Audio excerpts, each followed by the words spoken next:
Hi guys, welcome to Talking Tottenham 1882. I hope you're all well. Hope you're all loving whatever you're doing this afternoon or this evening. You've had a good day or a good evening, or for some of you who've just woken up, good morning. Hope you're all well. First things first, guys, trying to grow the channel, and to all of you that have been offering me fantastic support, I really appreciate it. And without you guys who are in the chat and come and watch the video afterwards, thanks so much. And to all of you who are listening now on audio, thanks very much for the follow. Keep it up, guys. If you don't have time to watch here and you prefer to listen to me or listen when they have the guests on, rather than to watch the YouTube, then I'm available on Apple and on Spotify. So if you get a chance to go on there and give us a follow. And don't forget our sponsor, OK Jersey. Use that code TT10 and anything you can see on their website, you can get an extra 10% off. It's a brilliant website. Loads of you have been messaging me to tell me you've ordered your kits. Let me know when you've got them, and we can give everyone some feedback. And remember, try and get the fan version rather than the player version. Bit too skinny for me. We have got guests supposedly coming on. But right now, I'm on my own. I'm sure some of them will pop up. Sean might be coming, Daddy G might be coming, and Jay might be coming. So we'll see. We've got a great show on Monday. Monday show, we got Billy T, we got Ricky Sachs, and we got an ex-non-executive director of Tottenham Hotspur on the show. So tune in for that one on Monday. That should be a really good show. So look. So this is the sort of the main gist of this evening, right? Tonight, I just want to ask the question that I genuinely can't get my bloody head round. Has the transfer market completely lost its mind, or are Tottenham simply terrible at selling footballers? Well, we know they have been, historically, because every single summer we watch clubs play 60, 70, 80 million, even 100 million for players with less experience, fewer medals, and like in some cases less ability than players already at Tottenham. Yet when it comes to Spurs selling, suddenly we're talking about 30 million, 35 million for Jed Spence, which is to me is absolute nonsense. 40 million for Christian Romero, and supporters are left asking the same question: why does everyone else's players seem to be worth more than ours? So tonight I'd like to try and get into it, try and break it down. Is this a genuine strategy? Is Roberto De Zerbi clearing the decks, and are all these fees actually fair, or are Tottenham sort of like once again leaving tens of £1 million on the table when we shouldn't be, and we should be asking for more and standing our ground and asking for much more money? Let's see what some of you guys are saying about this, because I personally don't get why these fees, in my opinion, are so bloody low. For me, they're absolutely nuts. Let's see if I can find where is the chat. Here we go. See what everyone's saying. Johnny, open your eyes. Those are my eyes, mate. Those are my eyes. I'm absolutely knackered, mate. If you knew, my eyes are knackered. This is what happens when you do a late night stream. Jesus, the insults are started. I've only been going a minute. Think that Vinay would go to a club without European trophy. Vinny would go to a club without European trophy. Yeah, exactly. That Arsenal deal, I'm so happy that Arsenal deal didn't go through. I don't know about you guys, but like so many Arsenal fans were like giving it up. We're getting Bruno, we're getting Vinny, and it's all happening. And I was thinking to myself, oh my God, could you imagine? It's bad enough listening to them going on about the title and how they're going to actually walk the league this season with all these new managers and Arteta being there. Thankfully, it didn't happen. It didn't happen. Sharon, thanks very much. Good evening, mate. Have a good show. Thanks very much. Hope you'll all stay with me. Guess might be coming like Savinho might be coming. No, I think there's more chance. I think there's more chance of Danny Kiriakou coming on and Sean coming on than Savinho coming on. So Savinho must be, I don't know what he's got to do to get here. Do you even want him? I mean, seriously, honestly, I have so little interest in him coming, Savinho. To me, it's like, nah, so what? So what? I see Man City fans, some City fans can't wait to get rid of him, but the pricing's all insane, which is what I want to get onto in a minute. But let's see. Spends 35 million is a joke to a top Premier League team. 100%. 100%. Evening all, Peter. Big up to everyone in the chat. Romero's value is low. Spence won't play. So that's the market. Look, I think the thing is with Pedro Porro having signed that new 5-year contract, it means that it's going to be really, really difficult for Jed Spence to play on that right-hand side. But you have to pray. Look, we know that Pedro Porro's a machine and he just keeps going and going and going. And the likelihood is that he's not going to get injured. But this is Tottenham. Anything could happen. And can we afford to take the risk?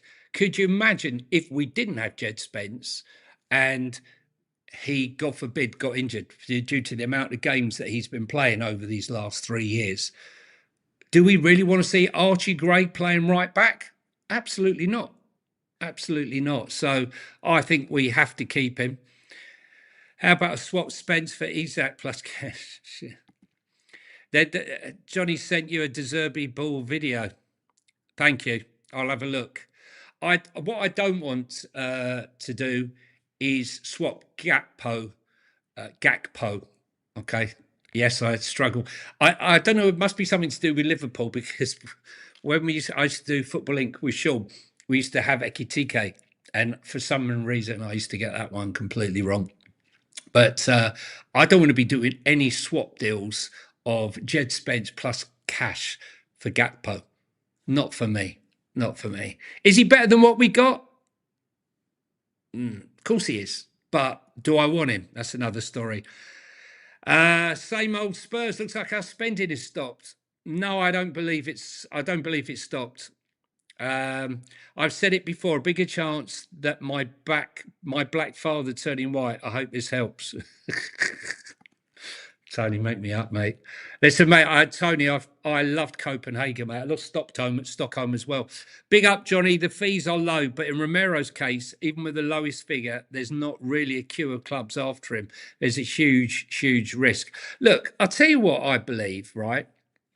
Let's get their pictures up. I'll tell you what I believe. I truly believe, though, that Romero is one of those players that on his day is absolutely superb. And he's just, I just can't think of another player that I thought was so brilliant and I love so much, and it's flipped to so much hate. I really can't think of another player that in that mould. But I believe that all this business with Inter Milan that they started with Inter Milan was just a ruse, to be honest with you. I think all along he was keen to go to Real Madrid. I don't think there was any other team he wanted to go to. But Inter Milan have said, look, all we've got is 35 million. That's the most we can go to. Pleaded poverty. But he had no interest, I don't believe, in ever going there. And he's worked us so well that Atletico Madrid are now going to sneak in now. They've just sold 2 players. It looks like one to Villa and another player there. They're trying to sell Sorloth to bring in some money. And let's be serious, it looks like Julian Alvarez, they will sell him at some point or other. So I don't know. I just think this guy's an absolute wrong'un. He's a wrong'un. I mean, he gets handed the captaincy Apparently, that's what he always wanted. You give him the captaincy, and what does he do? He gets sent off. He loses it. He doesn't lead by example. He flies off to Argentina for his old mates in the last game, the most important game probably in our club's history, in God knows how many years. With all that said, from hero to zero, I mean, you know, he was lauded when he spoke out against ENIC 1.0 and their lack of ambition and everything that went on there. So he was top of the pops then. But now he's fallen from grace. But all that said, he's a World Cup winner. He's a two-time Copa America winner. He was player of the tournament in the Europa League. He was man of the match in the Europa League final. His record is unbelievable. And on his day, he's one of the best defenders in the world. So how the fuck is he being sold or being rumoured to be sold for £35 million? I'm sorry, I just don't get it. I don't get it. I'm not interested in the fact that he's like, oh, you know, his reputation's gone. Why, how's his reputation gone? His reputation at Spurs has gone, and his reputation may be in the Premier League, but he still starts for Argentina. And the likelihood is, as far as I am aware, that he will be Argentina's next captain after Messi retires, if he ever retires. He's probably still walking around the pitch in the next World Cup. But I just think that, what can you buy for £35 million? I mean, Ashley Phillips, with all the add-ins, right? We'll get onto him after. He's going for 20 million. The kids look like they're going for better value than the established players. I just don't get it. I don't think it's right. I mean, who out there right now in the market could you buy for £35 million as a defender? I don't think there are any. Let's see some of your comments, guys. Let's see. Oops, it's shoving up. Love the show, Johnny. AJR, thanks a lot, buddy. Big up, Paul. Big up, Simon. How you doing? Say hello to everyone. Spurs 6659. Hi, guys. I mean, we'll come on to Spence in a minute. Going to the Newquay game on the 29th, hoping to have got a striker by then. Listen, guys, I'm hoping we get a bloody striker by. Well, I wanted one by tomorrow. There's been rumours that there's something cooking. We've all been waiting for the bomber. Was it a slip of the tongue by Roberto De Zerbi, or was it a fraudulent slip that he just mentioned the word bomber? Then I started reading into it when he said he was a shark, because Ferran Torres, who's like one of my favourite players in Europe, he's nicknamed the Shark. So I was putting one and one together and coming up with two with that one. There's so many rumours going around. We'll talk about all of those after. But I just, we can talk about transfers and what's happening, what's not happening. But for me, the story is, why are we positioning these players at such a low price? If they're going to go, they've got to go at market value. Tell me Van Hecker is worth more than Cuti Romero. Come on. Tell me Vuskovic is worth more than Cuti Romero. It's not. I don't care. Potential. Are we saying that potential is better than what is now? Oven ready. We always say, like, why are we buying kids? We're always buying kids. We need oven ready players. Cuti Romero's oven ready. Okay, yeah, we bought in oven ready in Van Hecker and Senesi, but we're selling one. We're selling one. Big up Spurs 659. Okay, Jersey are great. Yeah, they are really, really good. If you haven't used them, get down and use them. You don't be spending all that money on the Spurs. So, guys, drop some comments in the chat and let me know. What have we got here? Guests might be coming. Like, so I don't know what's happened. Seems like the chat seems to have sort of suddenly sort of stopped a bit. Let's have a look what's happened here. I don't know if it's not loading. Let's have a look and see whether that works now. No, that's weird. That's weird. Something strange is going on with the chat. 35 million gets you Fernando Torres 2 and Rodri at 50. I just don't get it. I just don't get it. For Ferran Torres, 50 million for me. I mean, the likelihood is he's going to go to PSG, but that's, for me, is good value.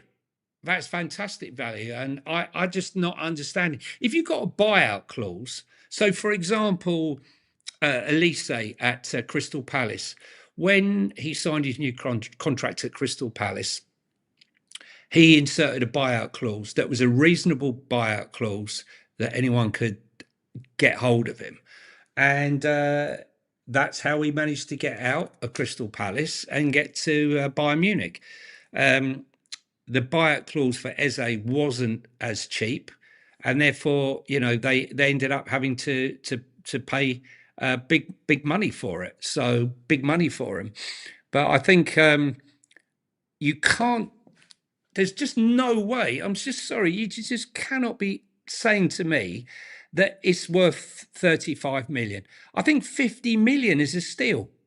Is 50 million not a steal for Cuti Romero? I think it is. We are lacking funds at the moment after spending big. That's why we were trying to sell. No, I think, Volkov, I think you're absolutely right. As far as selling players, but we've got plenty of players to sell, and there's a lot to go out. I think the last time I counted, we had 31 professionals on the book, and we need to get down to 25. We got too many foreigners, but with Cuti Romero going, and probably Vicario going, maybe Papasar going, I think we'll get through those numbers. So we'll have to wait and see. Okay, brilliant, Beethoven.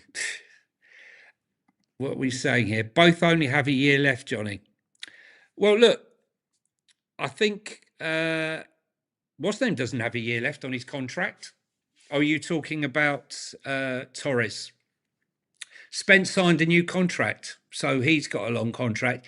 Even Richie, this is what I don't understand. They're looking for 35, 40 million for Richie. And you would think Richie, they were trying to sell off cheap due to the fact that it seems like half the Spurs fan base want to sell him off. I don't understand why they want to get rid of Richie over Solanke. For me, it's nonsensical. For me, a guy who's constantly sick is never up for it. Where's that picture that I saw today? There they are. Yeah, look. That's our front line, guys. That's our line of attack. He looks like one smiling. Richie's always like geared up for it with a smile and a bit of shithousery. Is Solanke actually even going to get on a pitch and last the game without bloody getting injured? I mean, I'm sick of it. We have got just there. You are looking at £110 million in today's money. In today's money, that's probably, I don't know, what would they be now? Solanke in today's money, I forget how bad he is, but in today's money, he'd be 90 million, and Richie would probably be about 80. And like, you're thinking to yourself, oh, for God's sake, mate, we cannot start the season. We cannot start the season with Matthias Tell, him, and those two and him. There's just no way, not a chance. We got the cash, no worries. I believe we got the cash, Tony. I just think that there's a realisation they need to get rid of players as well. It's just, I think what we got 8 midfielders for probably two positions. The other dilemma that we've got is we got a whole pile of number 10s that probably can't play. Maddison, how many games is he going to play this season? 10, 15? Kudus, he can potentially pay for the 10, but he's not fit yet. Xavi Simons isn't going to play till March. Who else we got? Who else we got? I mean, I think the three that are going to start on the majority of games are going to be Gallagher, Fernandez, and Tonali. So where's the space? Where's the space? Where's the creativity going to come from? It is a worry for me. I always felt that we should be trying to get another 10. I just don't think we have a regular creative midfielder. Remember, Maddison has had 45 minutes of football since he's come back, and everyone's somehow expecting him to be up and going this season from the off. I've seen so many comments about, he's definitely going to be there. He's going to be, he's had plenty of time to acclimatise. He's got a light knock. And what was a light knock for Maddison? That's why he's called James the Third Maddison. A third fit, a third injured, and a third trying to get back to normal fitness.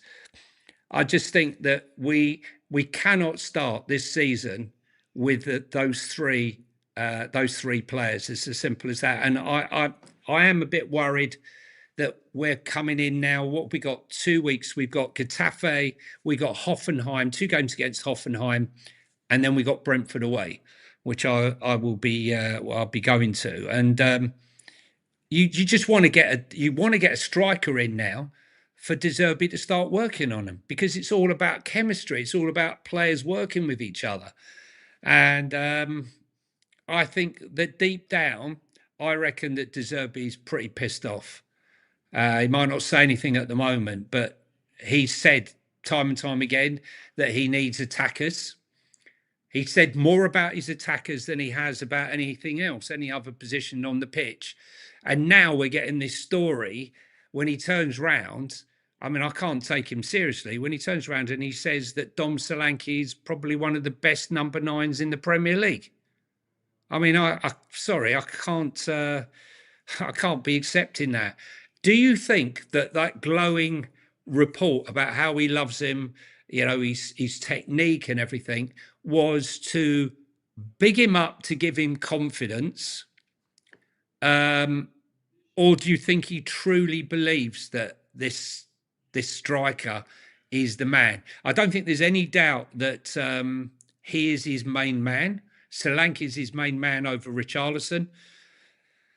And I worry about his talent ID, De Zerbi. I love De Zerbi. I thought great, like the defence, fantastic, great picks, great midfield picks. Now I'm beginning to worry. Is he really believing that, or is he literally taking the piss and he's just towing the line at the moment in the hope that someone might come along and say, you know what, I wouldn't mind Solanke. Come and take him. The trouble is, the other clubs like Brian Broby at Sunderland, they're not going to sell him.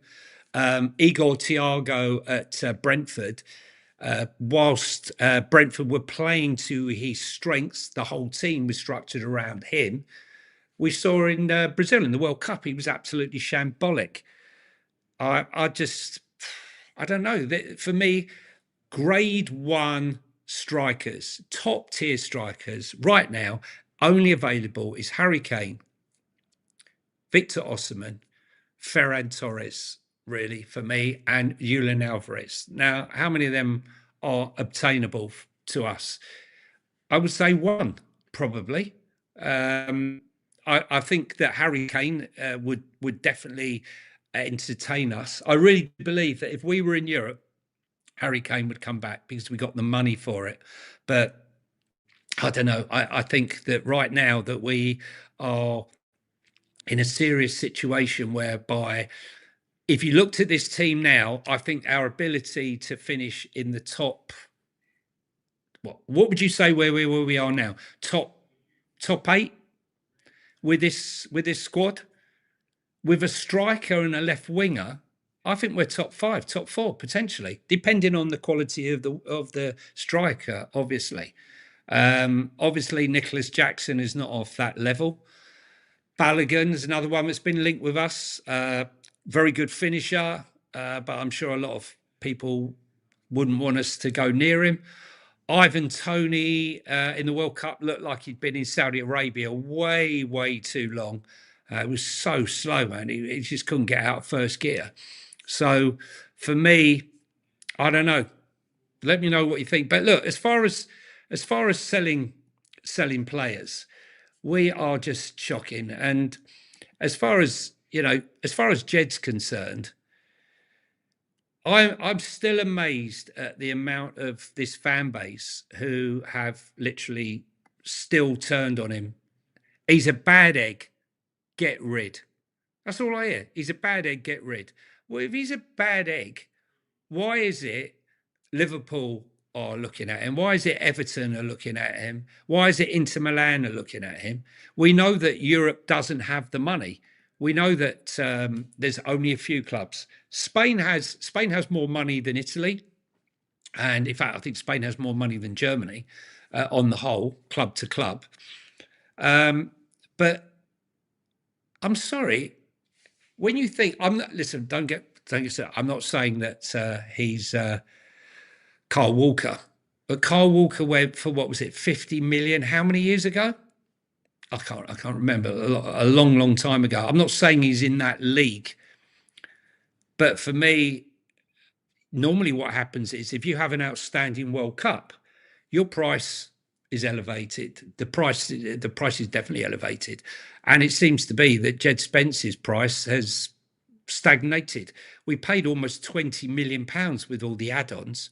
I think we have to pay extra bonuses if he played for England and all the rest of it, which he has. So how can you justify selling a player that's on an upward trajectory? He's on an upward trajectory, and I can't think of a single reason why they would be selling him. Some say 40 million and some say the other way around, but it just doesn't make any sense. If we were to buy Nico Williams, for example, say Jed is going to end up playing left back. I think he's Italian mad, deserving. He's probably going to want to play Destiny a doggy if he can ever be fit again. He's not going to. Where's he going to play? Where's he going to play it? For me, I'd sell Destiny. That would be who I would be selling. And I would be guaranteeing Jed that left-hand side spot. If you're going to buy Nico Williams, if you're going to sell him, Nico Williams, Marinakis is going to demand. He signed a new contract last year. He looks like he's going to sign another new one. So you're looking at what? 70, 60, 70 million they're talking about asking for him. How can Nico Williams be? Is he a better attacking left-sided player? Probably, but Jed's got newfound confidence under Tommy Tuchel. Tommy Tuchel has told him, like, you've got to believe in your talent, you've got to believe in your pace and your power, and drive forward. You're not utilising your assets, and we saw that in the World Cup where he just got stronger and stronger and stronger in that belief. As I said, confidence breeds confidence. He pushed forward and he had a profound effect on the England team and probably ended up one of the top 3 players in the squad. And why would we at his age, 26 years of age, be looking at getting rid of him? Imagine going to see him at Liverpool, or who are going to be one of our rivals. If we buy the striker, we buy the left winger, they will be rivaling us for that spot in the top 4, top 5. Well, why would you sell him?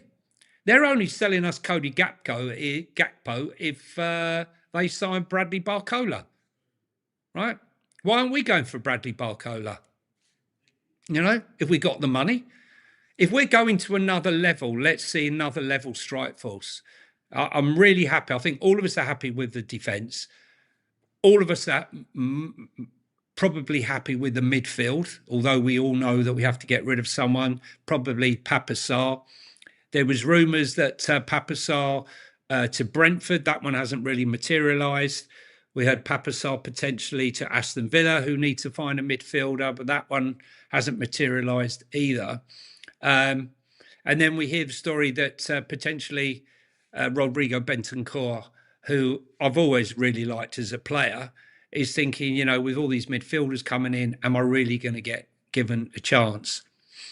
The one player I don't want to see leave is Lucas Bergvall, who, again, I saw yesterday or today, is being linked with Liverpool. I mean, what are we doing here, right? Sell the dross, sell the crap, yeah, and let's move on. Let's move on. But don't be selling our best players. I want Cuti Romero gone. We all want Romero gone, but not for like pennies. Let's see what some of you guys say. I don't know where all the guys are. Liverpool are only offering a loan with an option to buy at 35. Well, I would tell them to go do one. A loan with an option. Do me a favour. You've seen him. He's been in the Premier League. Go do one. Fucking loan. Yeah, I saw that as well. But I think we got to keep Jed. We must keep Jed. Sol Johnson. Kudos got injured. If Jed goes, can see Porro getting injured first game off. Rob, I'm in agreement with you, mate. How many players out there can play as well on the left as on the right? People bemoan his performances on the left-hand side, forgetting that we bought him from Nottingham Forest when he was a marauding right back. I don't, you know, go back and look at some of those performances on that right-hand side. He would just probably need 4 or 5 games on that right-hand side to get his mojo back. But we'll have to wait and see. But I can't believe that Liverpool are... Everton have also got interested in him. Newcastle have got an interest in him. So why would we be selling him? It's the same with Bergvall. Why are all these clubs interested in Lucas Bergvall and we're looking at selling him? Something's not right.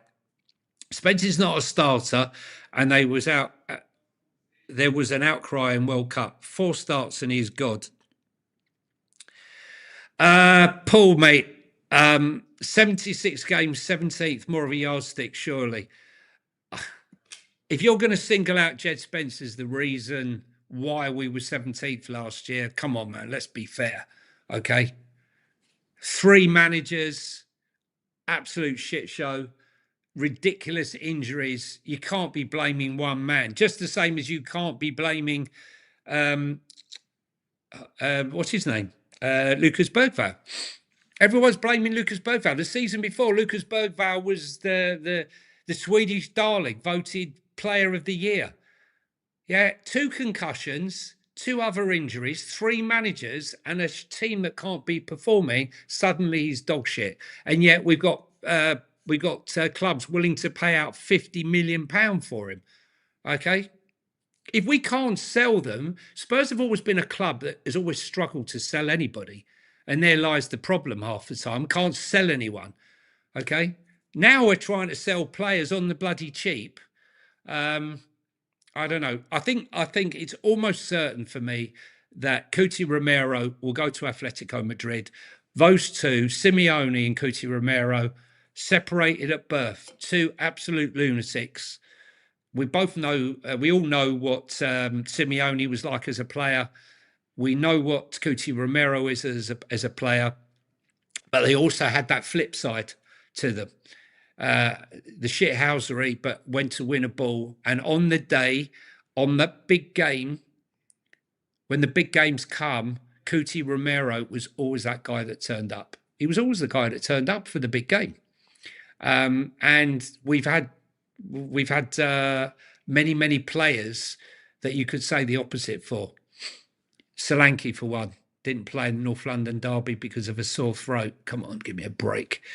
So it stands, if Jed is sold, Gray's the only right back. Exactly, Finn. Exactly my point. But look, let's look at it from the other flip of the coin, okay? Because we're looking at it from our perspective. From Jed Spence's perspective, if you're on a high and everything's going your way, you're getting sponsors, loads of people want a piece of him, He's got unbelievable following now from America during to the World Cup. That's brought a lot of fans to support Tottenham Hotspur. His star is high. If he comes back and he's told, look, Jed, you might only be on the bench, would I blame him leaving? Absolutely not. Do I want him to stay? 100% I do, but I would not blame him for leaving. And where would we leave ourselves? Like you said, God forbid Porro gets injured, we're playing Archie Gray at left back. And what if Destiny Doggy is injured yet again? We'll be playing Andy Robertson. Now, I don't have a problem playing Robertson, but can he really play week in, week out, 90 minutes? I'm not sure. Why did he come to Spurs? Did he come to Spurs? Was Robertson promised that he would start every week, that that left-sided berth would be his? He'll be on a big wage. These are all questions that need to be asked, but I think we'll find out soon enough when the season starts. I would really like to see, when we play Getafe on Saturday, that we see the basis of the team that's going to start against Brentford. I think the most important thing right now is really the one-touch football, the practicing, the conditioning. De Zerbi's got his conditioning coaches there now that he's had with him. He's got the guy he's coming from Brighton who understands him fully. You've got players that understand him. I think the biggest question probably is Fernandes and Tonali. You've got two players, really, really good players, top players. No two ways about it. Elevated our midfield. The problem that we have there is that they've been playing two totally different systems. Neither of them are De Zerbi's system. And so they're going to have to learn the system, and they're going to have to learn how each other plays, because it's that relationship in the midfield that's going to give us a springboard for those strikers. And the more time that they get together, it's going to be great. For me, I can't wait to see Tonali playing under De Zerbi, not in Eddie Howe's system. Eddie Howe's so bloody pragmatic. He's so defensive.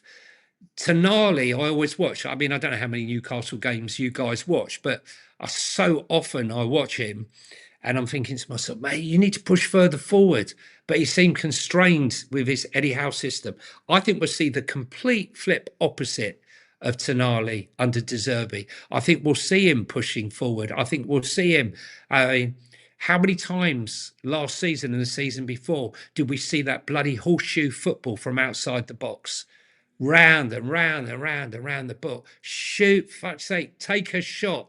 And that's why I was happy to see De Zerbi. Yes, it was a deflection, but when Mada Solomon picked up his head and put that ball onto the onrushing Tonali, I was, really pleased to see him smash one in. We're going to see the same from Fernandes. We saw that fantastic goal in training from Mateus Fernandes from outside the box.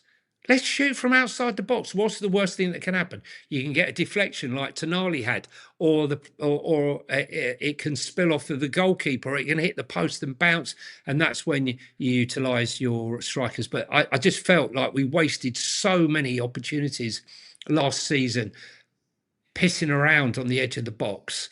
And I just feel that under De Zerbi, we're going to be much more direct and we'll be much more effective. Let's see what some of the other comments. Guys, don't forget to hit the like and the subscribe button. Really appreciate all of you being here. Goons looking at Romero. Could you imagine?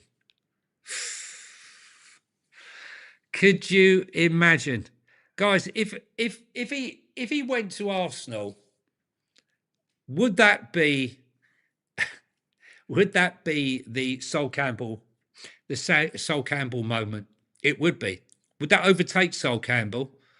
It would be parallel, probably. The thing is, we hate him already, so maybe it would be less than. But I can tell you what, if Arsenal did come in, the price would suddenly be 80 million. You want to buy him 80 million.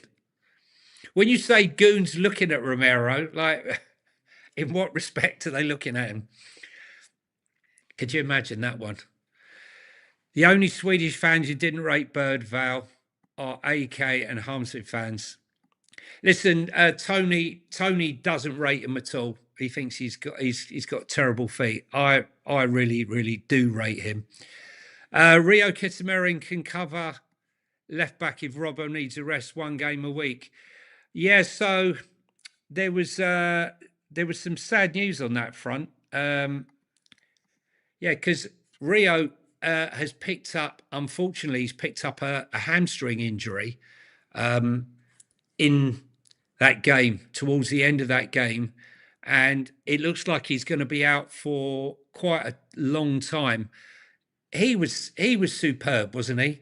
I think from the reports I've been reading that Roberto De Zerbi has been really impressed with Rio during the training, the warm up, pre-season, as I said, preconditioning, and then he's gone out there on that plane, and he's played probably one of the most amount of minutes. I think one of the games he played left back. I think was it the MK Dons?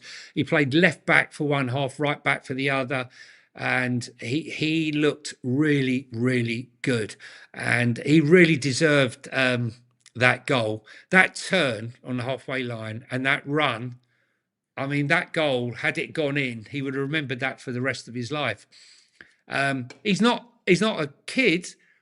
He's young, but he's not a kid. He's 21 years of age, but he's a quality player. So what you can say is now that he's not going to be sold because of the hamstring injury, but I'm hoping that they keep him on, and should we get any injuries, that he can cover at left back or right back. He did look a good prospect. Will De Zerbi trust him though in a big game like a Premier League game, or will he be sort of more using him in a Carabao Cup game? But he's a good prospect. I think we've got a lot of really good kids. It's just how many we're gonna sell off. This deal was a good deal. Ashley Phillips. I always like Ashley Phillips. I was always watching out for him. He had a good loan at Stoke. I think he was captain on a couple of occasions. But for me, I think to get the sort of money that we're getting for him, I mean, apparently £7 million guaranteed, plus 13 million in add-ons, plus a 20% sell-on, and also matching rights. So it's sort of a £20 million package. I think there's a deal that you can't turn down. I think we paid nearly 6 million with all the add-ons. I'm not sure how many of the add-ons were triggered, but 20 million, I think, is good money. Plus, as I said, 20 million, 20% of the sell-on and matching rights. So he's a big unit. I think 6'5", I think he is. So we're getting rid of some. We've still got Dorrington. Not sure what will happen with Jamie Donnelly. There's probably more money there, whether or not he'll go out on loan. Jamie Donnelly's got fantastic feet. He's got a great eye for a goal. His passing is absolutely superb. His loan choices have been absolutely abysmal. But he just, the thing that worries me is the physicality and the pace. Maybe I'm wrong. I've followed him for quite a long time, and I always thought he had something special about him because he has a magic wand of a foot. His best loan spell was at Orient, which, where he did really well. But let's see what some of your comments. Big up, Johnny. Hi, Michael. How you doing, guys? If you want to play the kids, don't moan if you finish bottom half of the table. No, we're not asking about playing the kids. We're not talking about playing the kids. We're talking about the kids coming through. We're selling the kids. We're doing what we've never done before. What I don't understand is, and this is my point, is the correlation between selling Vuskovic for £60 million and bringing in, and then selling Cuti Romero for 35 million and potentially Jed Spence for the same amount of money. For me, that doesn't make any sense. Sorry. No one will make me make that see sense. Just don't at all. Borough will go up next season. Some good ads. Yeah, they played good football. They deserve to go up, but they lost their way at the end. But with Will Lancashire, who I think is going to have a really, really good season. Again, we got matching rights. We've got 20% sell on Will Lancashire. And we've, as I said, that I think that will be a really good deal for him and maybe a good deal for him. Italian journalist Alfredo Padula at Football 365's writes that Arsenal are pushing hard to sign Romero. Do you know what? Honestly and truthfully, if that actually happened, could you imagine? Fucking hell. Listen, I can't believe that I actually used to absolutely love this guy. Look at him. Huh? What a bastard. God, Jesus. I can't. Honestly, I can't. I've got no words. Just get him gone. Just get him gone. You know what I'm embarrassed about? I'm embarrassed. I used to argue with my son about him. I said, you never give Romero a chance. And my son used to say, Dad, he's a wrong un. He's a wrong un. You need to get rid. You need to sell him. And I used to stand up for him. And I've had to admit this season, well, this year and the end of last season, that he's toast. Got to go as soon as possible. Okay, so if Arsenal were to sign him, what price do we put on Romero if he was to sign him? Could you imagine? Romero gone. Romero goes to Arsenal. Dear. Could you imagine him playing? Imagine the North London derby. That would be something else. It would match. The derby, I think, is December the 5th, the first game. Yeah, I think it's December the 5th. Saturday or a Sunday, I'm not sure. Could you imagine that? Romero comes to the club. If Arsenal signs Romero, I really want to hear Stefan's comments. 200 mil. We should let him have him, but for massive money. Massive money. I can't actually believe that's actually a story. I can't believe it. Anyone else think we draw West Ham in our first Carabao Cup game? I hope it's at bloody home. I hate going to West Ham. I absolutely hate it. Hate it. While we're talking about West Ham, I'm going to have to bring this up. Didn't really want to bring it up, but I'm going to have to bring it up. So, here we go. So, Manor Solomon's move to West Ham is off, despite an agreement having been reached between the clubs due to fan reaction. We don't want him, not wanted here. And the fan reaction has made all the difference. Now, this is all about politics, right? This is all about, we know what it's all about. It's all about Israel. The fact is Israeli, and they don't want him. It would be all right if he was from any other country in the world other than Israel. Why not stick to in football and think to yourself, do you know what, West Ham? You're scum, mate. You're scum. He would do well for you. He would score goals for you. He would give you assists. One of the best players, whatever we want to think. I don't want to hear any politics. All politics aside, Manor Solomon had a good pre-season, okay, on that tour. If you look back at his performances for Leeds United, he was outstanding for them. They loved him. They had songs for him, goals, assists, goals from outside the box. He's perfect for them. He's absolutely perfect for them. And if they don't sign him based on the fan reaction due to politics, then what do we do? Then we've only got one choice. We would have to keep him. Funny enough, I didn't see all the abuse when he ran down the wing, picked up his head and pulled out the assist for Sandro Tonali. I think I'm happy for him to go. I think West Ham's a good destination for him. But come on, let's cut this crap out, man. It's football. It's football. Okay, you cannot be.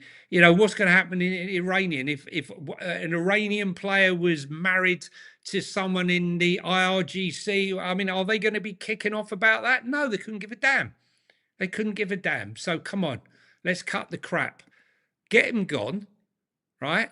Go and pay the money. They were ready to pay the money.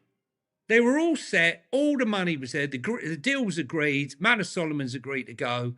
And they pulled out because of online reaction from, from fans. And a lot of the people who are in there talking about it aren't even West Ham fans. I was like pushing on some of them. Oh, do you not want him? I said, I don't give a shit. I'm not a West Ham fan.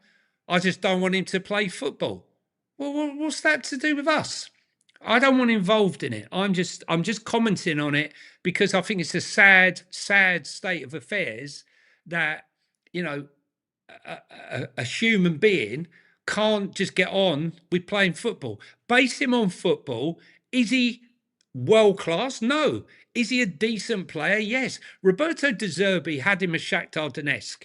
And I remember him playing as a false nine. I think it was against Real Madrid when he scored a goal.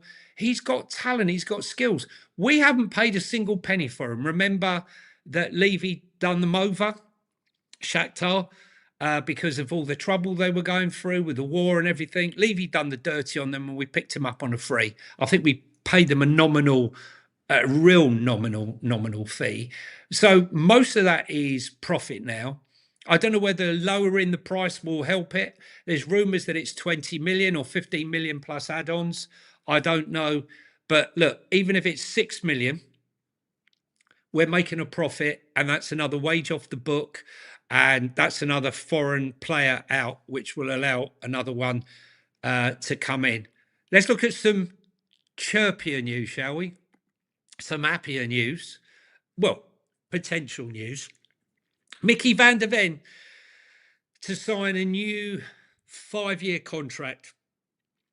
How times change, eh? How times change. Is he our future, our defence, our Mickey van der Ven? I still remember the Mickey van der Ven that switched off, that looked like he was out the door. I still remember the Mickey van der Ven when I was it at Brentford? I'm trying to remember, is it Brentford or Bournemouth? Where he turned on the fans. I think it was Brentford. Can't remember. I was there. It was one of the two where he turned and he came straight for one of the fans and started going at him. He looked like he checked out, I'll be honest with you. He didn't believe in the project. He didn't believe in Spurs. That sending off against Crystal Palace was... I was very privileged that I got invited to sit in the Tunnel Club. I've never done that before, for that Crystal Palace game. And I was all excited, and he got sent off and he walked off that pitch. And to me, he looked like he didn't give a shit. He really didn't care. The only person that seemed to care was Pedro Porro when he came off as a substitute, and he smashed up his chair right in front of me. But he looked lost. He looked like a player that was never going to play for this club again. His dad's a massive Liverpool fan.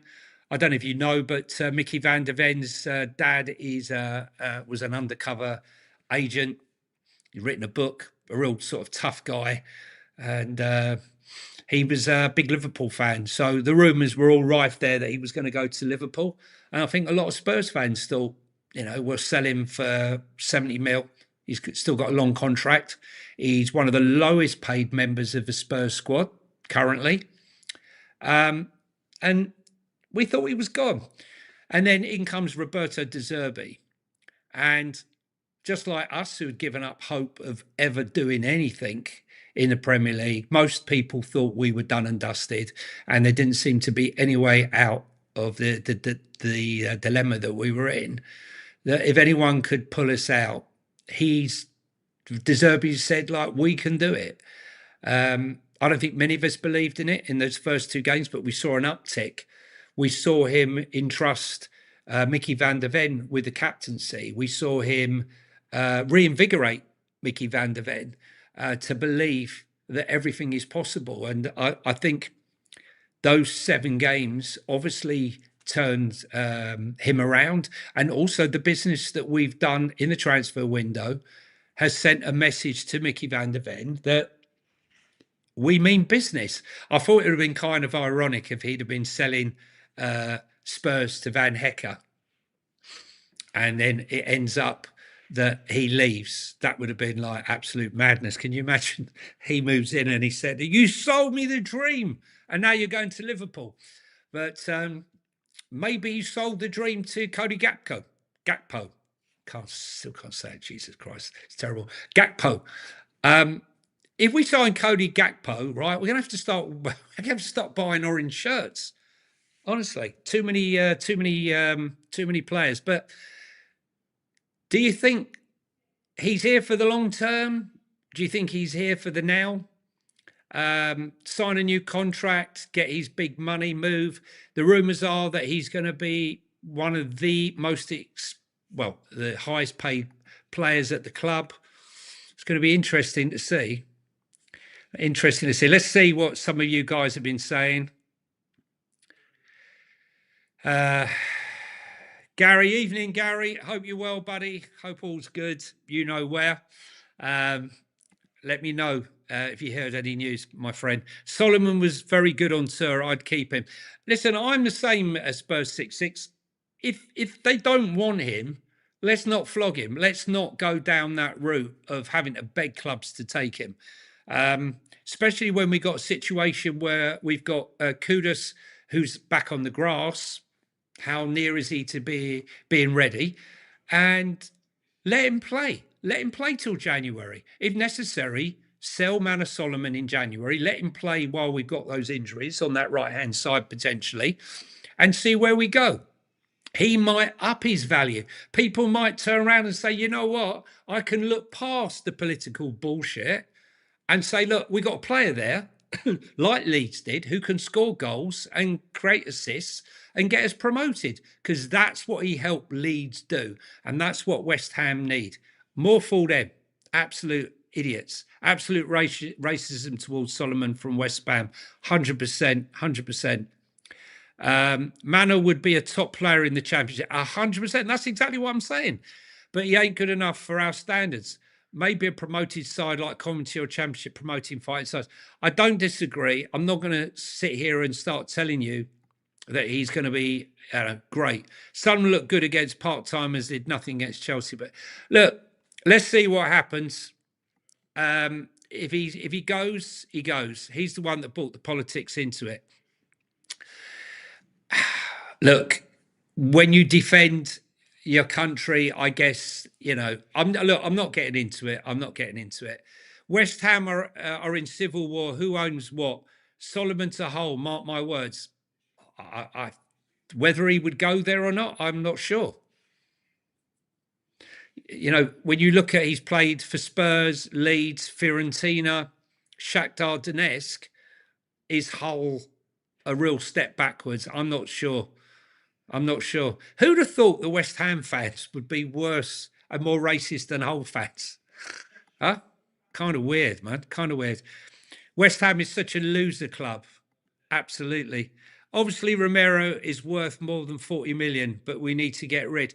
So where's the trade-off, Mike? Yeah? Where's the trade-off between getting rid, because we've got all these centre-backs, and what the market price is?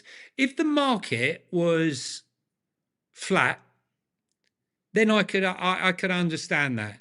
I'm asking for parity. I'm asking for parity with Van Hecker.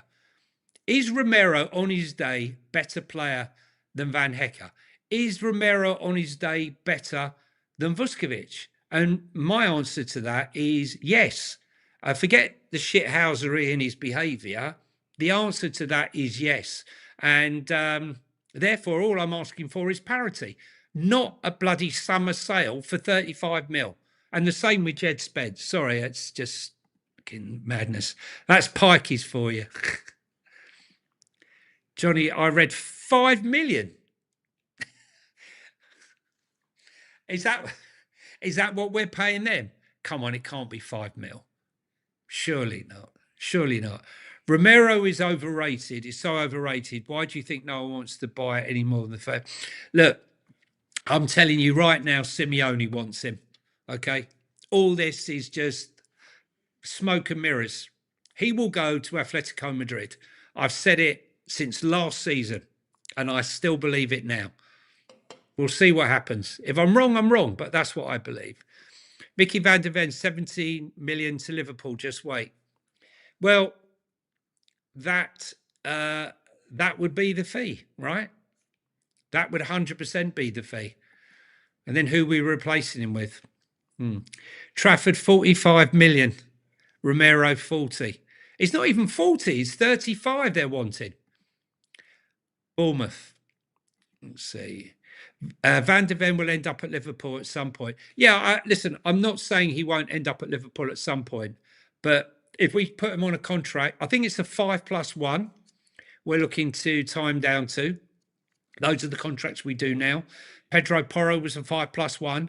And to those people that think that Richarlison, I've had a few people ask me that Richarlison's only got a year left on his contract. He hasn't. He's got 1 year left plus a 1 year option. Okay. That's why Spurs are asking for what they're asking for.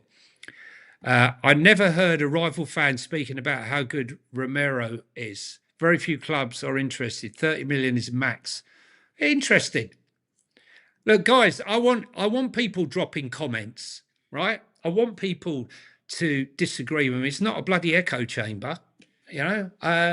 This is it. We've all got opinions in football. If everyone had the same opinion in football, everyone would want the same players for their team. You know, one man's meat is another man's poison. You know, that's why. Look at Mourinho. Got rid of Salah. Got rid of Kevin De Bruyne.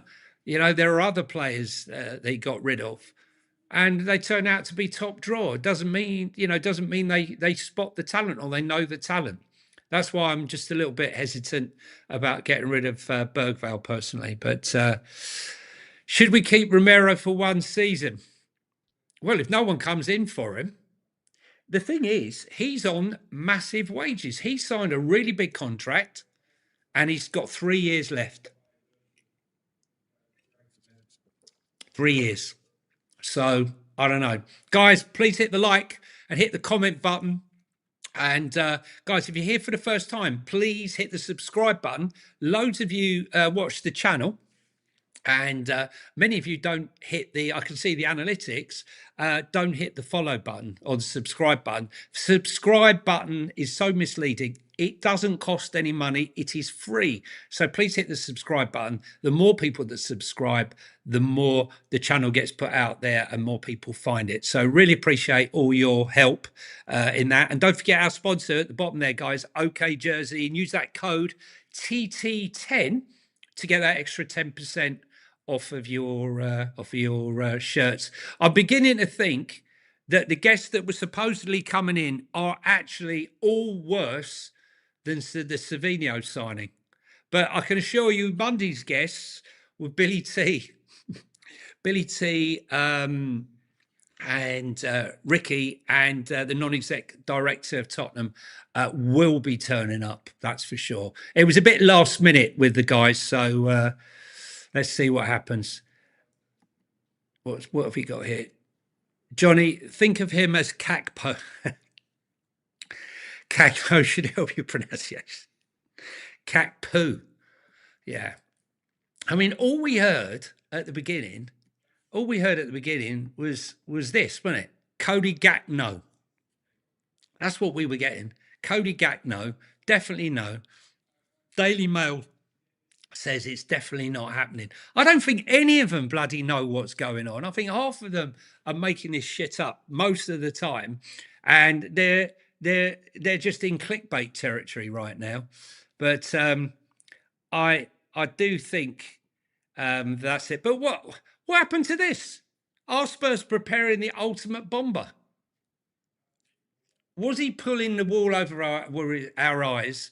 Was Roberto De Zerbi messing around with the board and saying, like, pull your bloody finger out, guys, because I really want something? Or is something huge really coming? I believe something is cooking. I'm going to stick to my guns, and I'm going to say there is a big signing, a left field signing that we will love because we need one. For me, Tonali, fantastic. Fernandez, fantastic. Van Hecker, Senesi, yeah. But they aren't what I would class as real bombers. For me, a bomber is someone who makes you jump up off of your seat. You know, like a Van der Vaart, like a Victor Osimhen, a Ferran Torres, a Harry Kane, someone like that. And I don't know whether this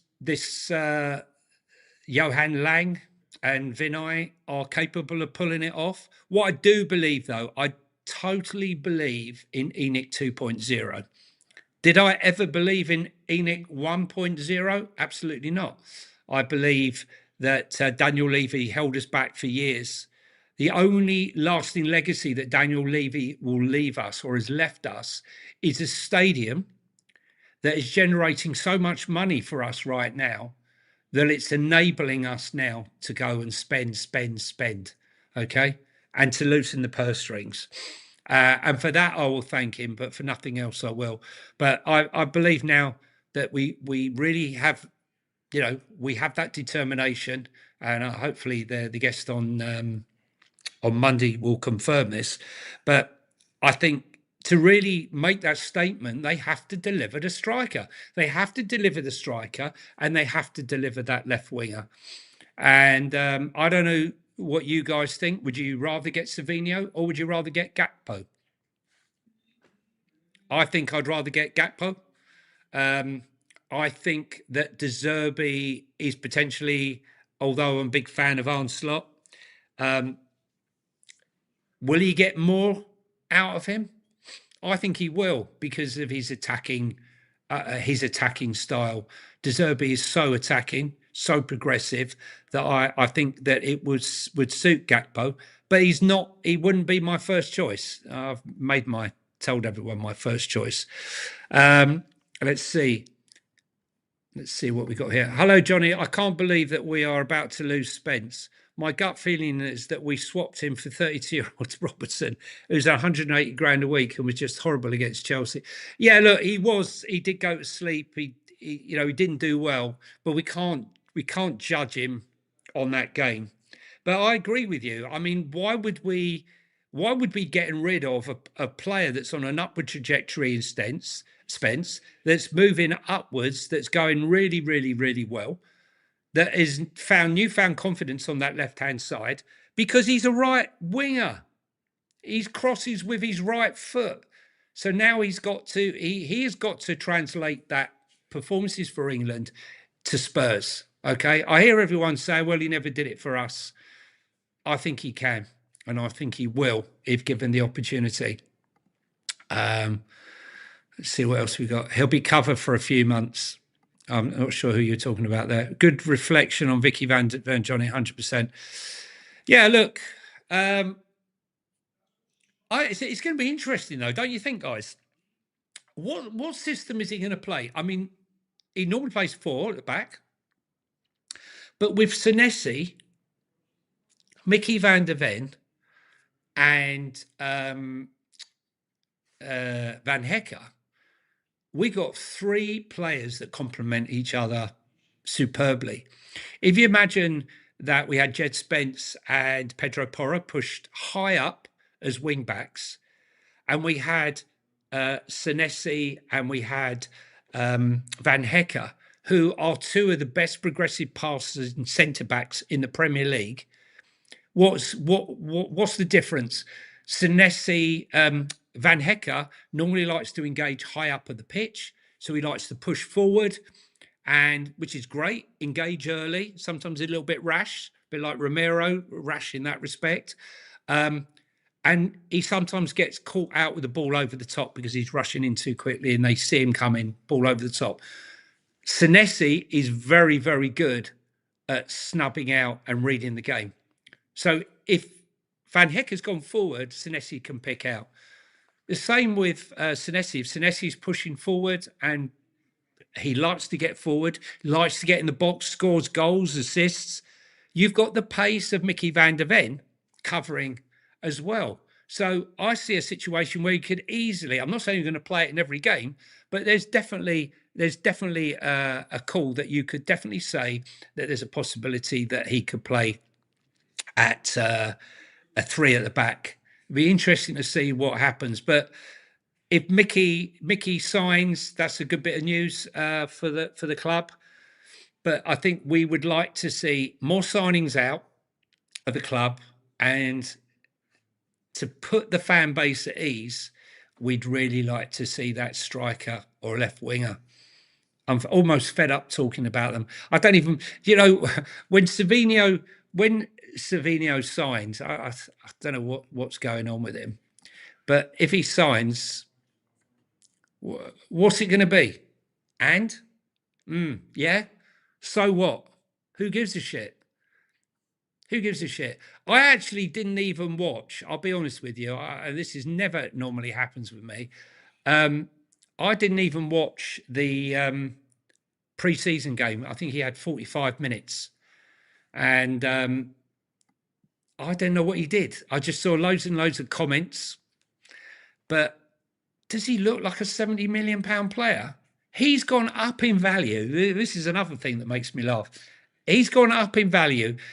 Manchester City want £10 million more for Savinho than they wanted last season when they refused to sell him to Spurs. And what's he done? Absolutely nothing. Nothing. And yet, Jed Spence price has gone backwards. You like Solomon? Do we loan Romero? Maybe. Romero with a loan? I don't know. Full squad back today after a couple of days off. Squad looks strong. Other than forwards, passing, pressing, drills, awesome. Yeah, the drills are fantastic. Gary, mate, thanks for that. Gary knows. Full squad back today after a couple of days off. Squad looks strong, other than the forwards. Yeah, I mean, when I saw this today, Gary, I just winced, mate. I saw them all coming back, the passing and pressing, all one-touch football. Mate. We are back. Tottenham are back, baby. We've got one touch, pass, move. It's going to be exciting watching Spurs again. I'm not saying we're not going to get beat, but I'm saying it's going to be exciting to watch. It's just we need that person that can put the ball in the back of the onion bag. And I wouldn't put my house, I wouldn't put my car, I wouldn't even put 50 quid on either of those two putting the ball in the back of the net. If I had to back on one, it would be Richie, not any of the others, I'm afraid. None of the others. Not in a Tottenham shirt. I'm not sure who that is. ENIC are going for net zero spend window. They need to sell up. I don't think they will. I actually don't think they will. I understand the cynicism of it all, and why wouldn't you be after 25 years of the sort of stuff that's gone on? But I believe that things are changing. Would you sell Romero to Man United, Johnny? Yes, I would. I'm surprised. I've got to be honest with you. I'm surprised that they haven't come in for him. Team him up with his Argentinian teammate, Lisandro Martinez. Why not? Why not? That would be good for them. I would sell him for 55 million to Man United. I wouldn't have a problem with that. I'd have a problem with him going to Arsenal, though. If it was to Arsenal, he'd be more. I've got to be honest with you. I'm very surprised that Jed Spence hasn't been on Man United's radar, because I believe they need a left back. I think he's ahead of Luke Shaw now. I don't think it. I know it because he's ahead of him in England squad, I would say. So I'm really surprised that Man United haven't come in for Jed Spence. But plenty of clubs have shown an interest in Jed Spence. That's for sure. We shall wait and see what happens there. Yield is an option on the left wing. Yeah, I can't see him going, though. Bring Noosa home. Do you know what? I like Noosa. Obviously, we know that he failed the medical at Brentford and then was okay at RB Leipzig, and he's had not a bad season. RB Leipzig, not a fantastic season, not a bad season. But what I would say to you is he was doing really well for Norway against England until a certain Jed Spence turned up and he never was seen again. Maybe he's not strong enough for the Premier League. Not sure. Still young though, 21 years of age. But let's see what happens with that one. Johnny, do you think Spence will be used as part of Gakpo deal? It's possible. Look, I don't think Jed, who in their right mind would leave Spurs? If you love the club, his mum's a Spurs supporter. He loves the club. The family love the club. If you follow him on social media, you'll see his sister is always doing vlogs. The mum's always running around. I met them in Bilbao with Expressions, funny enough, they were running around with. And really nice family. And you saw them celebrating on the pitch afterwards, the final whistle. He loves the club. He's not going to go to Newcastle. I'm sorry, leaving Spurs to Newcastle and the way Newcastle are right now would be a step down. Going to Everton would be a step down. Going to a Fulham or I don't know, a Leeds or wherever would be a step down. Going to Liverpool would be, I believe, the type of club which would, if he was not promised any minutes, if De Zerbi turned around to him and said, look, I like you, but you ain't going to get the minutes. I'm sorry, you're just not going to get the minutes. Then I don't blame him leaving. I don't want him to go. I want him to stay because I do believe that the amount of games that Pedro Porro has played, I do worry that he's only a few games away from an injury and time out. And God forbid we end up having to play Archie Gray at right back. I love Archie, but he ain't a right back. And we can't play Kit Merriam, as I mentioned before, because Rio is oh, that's not him. Rio's injured. That was almost. Did you have a bad turn when I brought up Nicholas Jackson?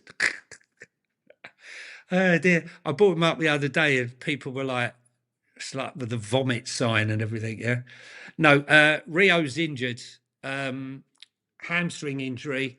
And he could be out for a considerable amount of time. So we don't even have him as a backup, as a right back. So for me, you just can't do it. You can't do it. I don't think you can anyway. Look, Jeddy's still improving. He's fast, he's athletic, he's Prem proven, he's contracted to the club. And the fact that he's homegrown. What we're trying to do, we're trying to get into Europe. And what happens every single year that we get into Europe, what happens? We don't have enough homegrown players. We're struggling. We can't name players. We have to name us, a smaller squad. No, not for me. Not for me. And Romero, like, he's a World Cup winner. He's one of Argentina's leaders, Premier League proven. And he still would be in the prime years of his career. But I don't know. I just think it's shit business by the club. I really do. Which player, I'm going to ask you this question, right? Which Spurs player are we going to regret having sold this season, do you think? Which of the Spurs players that we've either sold right now or you think we're going to sell that we're going to regret selling the most? I want to hear it. Let me know. Let's see some of the chat. No super chats tonight. What's going on? What about our homegrown issue? That's exactly what I was saying, Jimmy. Sorry, I didn't see your comment there. That's exactly right. He's imperative. The same with Bergvall. Bergvall becomes homegrown next year. And why would you get rid of him? I don't want to know. West Ham agreed 5 million, but they don't want a promotion add-on clause. So the add-on clause would take it to another 15. Osimhen, Savio, Gakpo, 10 million window. Sorry, Gakpo is So we're going to have 3 players playing down the left, or are you going to put Savio in as a number 10? Interesting. Non-homegrown. Outside the Prem, Johnny, no player have gone for mega money. True. Osman went for big money to Turkey. But yeah, you're right, because Italy doesn't have the money. Spain doesn't have the money.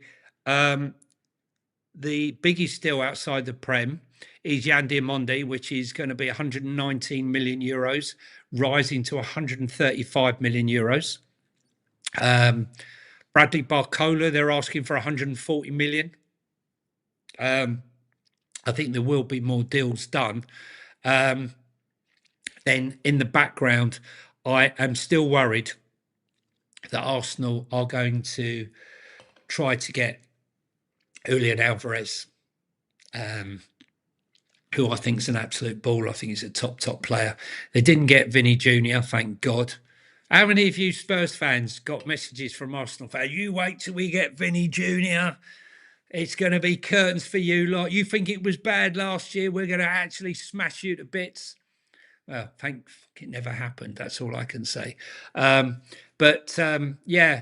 I think that deal will go. He wants Barcelona, but whether or not Barcelona will let him go, I don't know.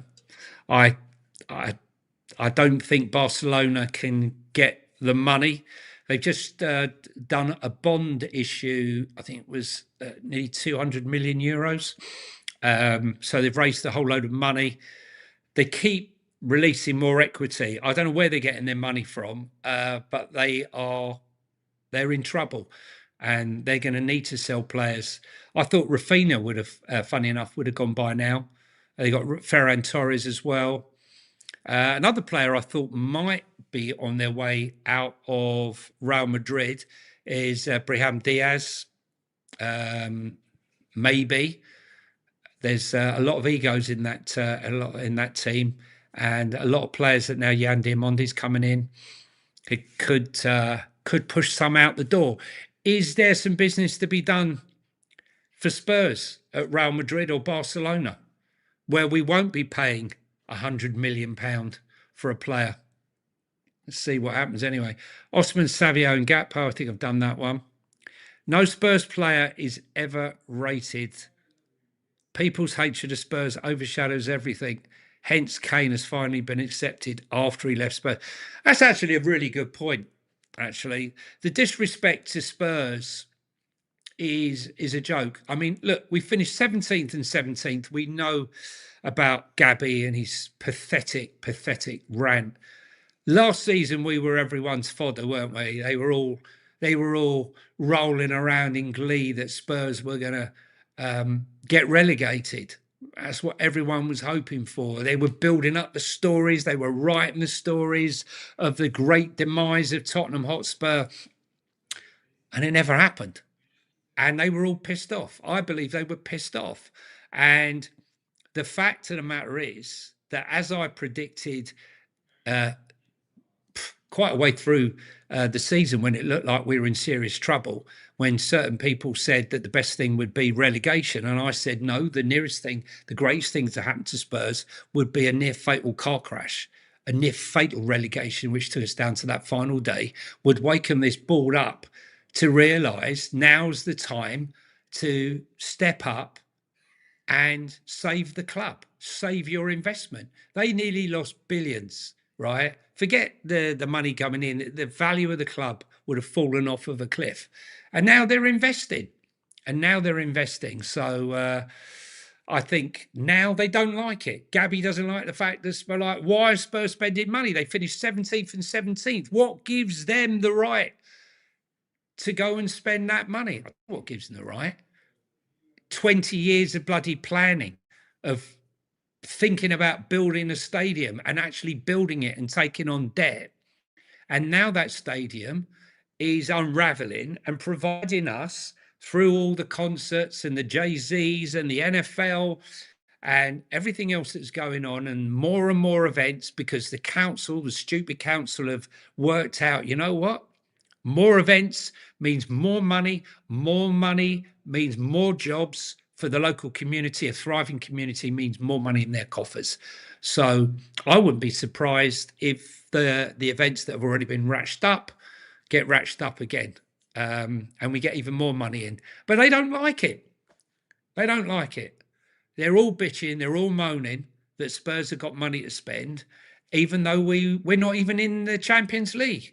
Can you imagine if we get back into the Champions League again? We earned massive money last season. Don't forget the money we earned last year. And I think they also realise that having finished 17th twice, when you're trying to attract a major sponsor, remember AIA, come off the shirt next year and go onto the training gear. We're not going to have a sponsor.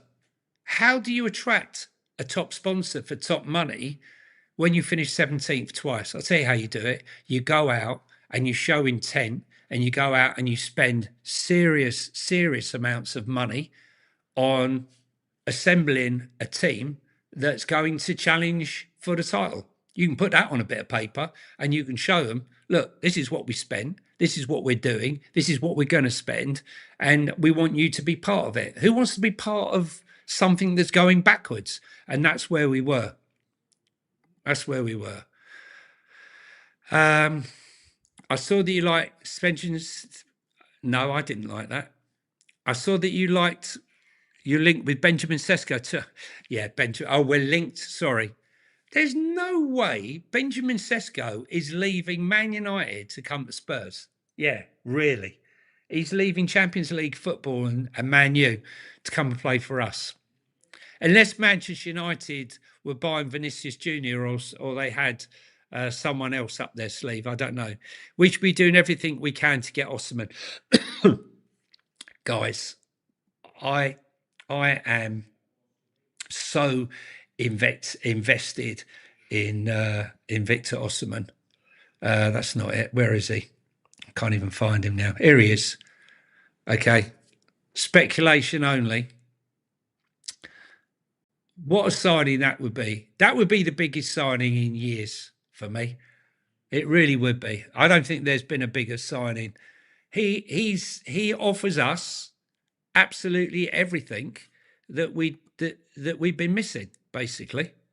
Everything that we've been missing as a for a striker. I mean, what has he got? He's a powerful target man, explosive acceleration, direct running in behind the defenders, brilliant in the air, physical strength in all the duels, clinical finishing with not one foot, both feet, great header of the ball. His hold-up play and link play with the teammates is absolutely superb. His pressing, his intensity, and his stamina is brilliant. And where does he thrive best? He thrives best as the focal point in an attacking system, especially on counters or with creative players around him. So, I mean, I suppose his occasional criticisms include, like, a bit like Richie, his offside awareness can be poor. And he's limited with his dribbling compared to sort of more technical forwards. But his overall profile compares favourably to literally the best strikers in the whole of Europe, basically. I mean, what did he score? Just trying to think now how many goals he scored. I mean, I think he scored the most amount of goals. He scored the most amount of goals for an African in the Serie A that season. I was just a bit shocked that he went out to Turkey, and I've mentioned it before. A lot of people said, yeah, he's just a money grabber. He's only after the money. Come on, guys, right? The guy's grown up in abject poverty. He's come from an impoverished background. Think about it from your perspective. If you and your family have been struggling your entire life, and you, first of all, forget the racism that he suffered at Napoli, because in Italy it's really, really bad. And that's one of the reasons why he wanted to get out. I'm just surprised he didn't come to another club. But the money that he was offered in Turkey was so huge. And it's like generational wealth. It's securing his family for more than just this more than this generation. So for me, it makes sense that maybe now, after 2 years out in Turkey, that now's the time to fly the nest and go and seek football as the main reason. And I think he's tailor-made for the Premier League. I think if any player is tailor-made for the Premier League, it's Victor Osimhen. What worries me is, why would he come to Spurs? If I was Man United, if I was Liverpool, any top team, I would be going to get Victor Osimhen right now. So I just have to dream that it could possibly be Spurs. I don't believe that one, by the way, that story. Romero's on big wages but doesn't play the whole season. Worst captain in the Premier League for Spurs. And Insert and Atletico, no, we want to sell. And he wants to go. So why would he be above 40 million? Bamboozle, it's a good point. I just think that, all aside, when it comes to football, and when he's focused, I think he's gone stale at Spurs. I'll be honest with you. I think he's gone stale. And that's half the reason why we've seen some of the shocking performances that we've seen from Romero over the last, the last year or so. But I think if he was playing for Simeone, you would see a completely different Romero. I think you've got to stand your ground. I think it's absolute bullshit. All this, I don't know, we can't afford him. They've got the money. They're going to sell Sorloth. They're just going to sell a player to Aston Villa. They just sold another player. They look like they're going to sell Julian Alvarez to one club or other. They're setting a fee of 140 million euros. Come on, they got the money. They got the money. 40 million pound. Right? I'm asking for parity with Van Hecker and with Vuskovic. Why wouldn't we? Why wouldn't we? Whatever we think of him, that's where it should be. That's my opinion. Guys, please hit the like and the subscribe button if you're here for the first time. The original agreement was 5 million for Solomon at West Ham, plus another 5 if promoted. That's just mad money. That's because they know that it's... I've forgotten the like button. Everyone, listen. If you get a chance, hype the button. If you hit the notification bell, because I go at different times, guys, if you hit the notification bell that you see there, all that does is it tells you when I'm going live. It just sends a notification if you happen to be around. And if you've got no time to listen to that, you're out walking the wife, walking the dog, or just wandering around the woods for no apparent reason, yeah, I'm available on all the audio platforms as well. They should change the name subscription. 100% Liston Hines, because when I look at subscriptions, they're all about money. I actually sent a message to them about that. I think it's ridiculous. Most people who are new to YouTube think that. Romero, 60% availability. Yeah, 17th twice. Yeah, maybe you're right. Maybe I'm just Billy T at all. Okay. Everyone to their own. Does anyone else hope it's going to be Endrick Lamar, you mean?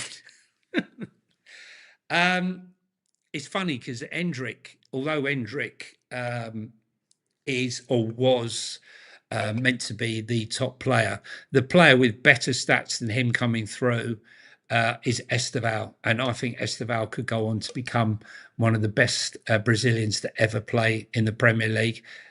He would have gone to the World Cup. He did not have that injury. He's just coming back from that injury now. Looked a little bit off colour in the Chelsea game that we saw him. But yeah, Endrick, great talent, but I can't see Real Madrid letting him go. They're not stupid. He was on loan in France last season. Interesting, though. You never know. Never know. What about Rashford? He's available, by the way. He would be good for player for Spurs. I think it's going to be Rashford reintegrated with Carrick.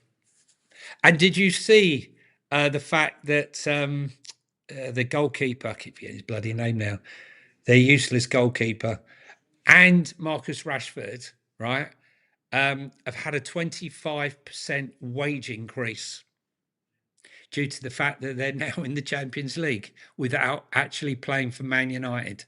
Is that not insane? Is that not insane? It's Savinho, Johnny. Oh, no, man. I know. It's just shocking. I wish I can't find that Savino meme that I'd done. I can't even think I can see it. I had one.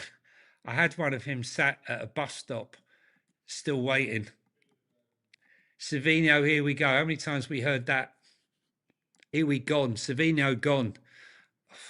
Just the worst signing ever. The bomber is Kane's return. What do we think? I mean, a bomber for me is only one of 5 players. You can't be using the bomber just because we're getting a signing. You know, is Mamouche a bomber? Not for me. He's a signing. He's a decent signing, but he's not a bomber. I thought Ekitike was the better of the two at Eintracht Frankfurt than Mamouche. He had a good first part when he came in. People didn't really know him. And that January to the summer, he played really, really well. But after that, it's been all right. Didn't have a great season last season.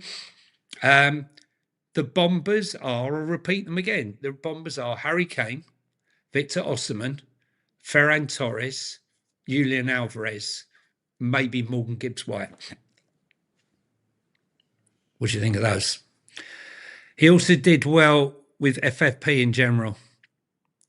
I'm not sure who you're talking about there. Yes, you're talking about Daniel Levy, 100%. No, listen, I'll give credit where credit's due. We wouldn't be in this position if it hadn't been for Daniel. But that ship sailed, mate. Daniel's gone.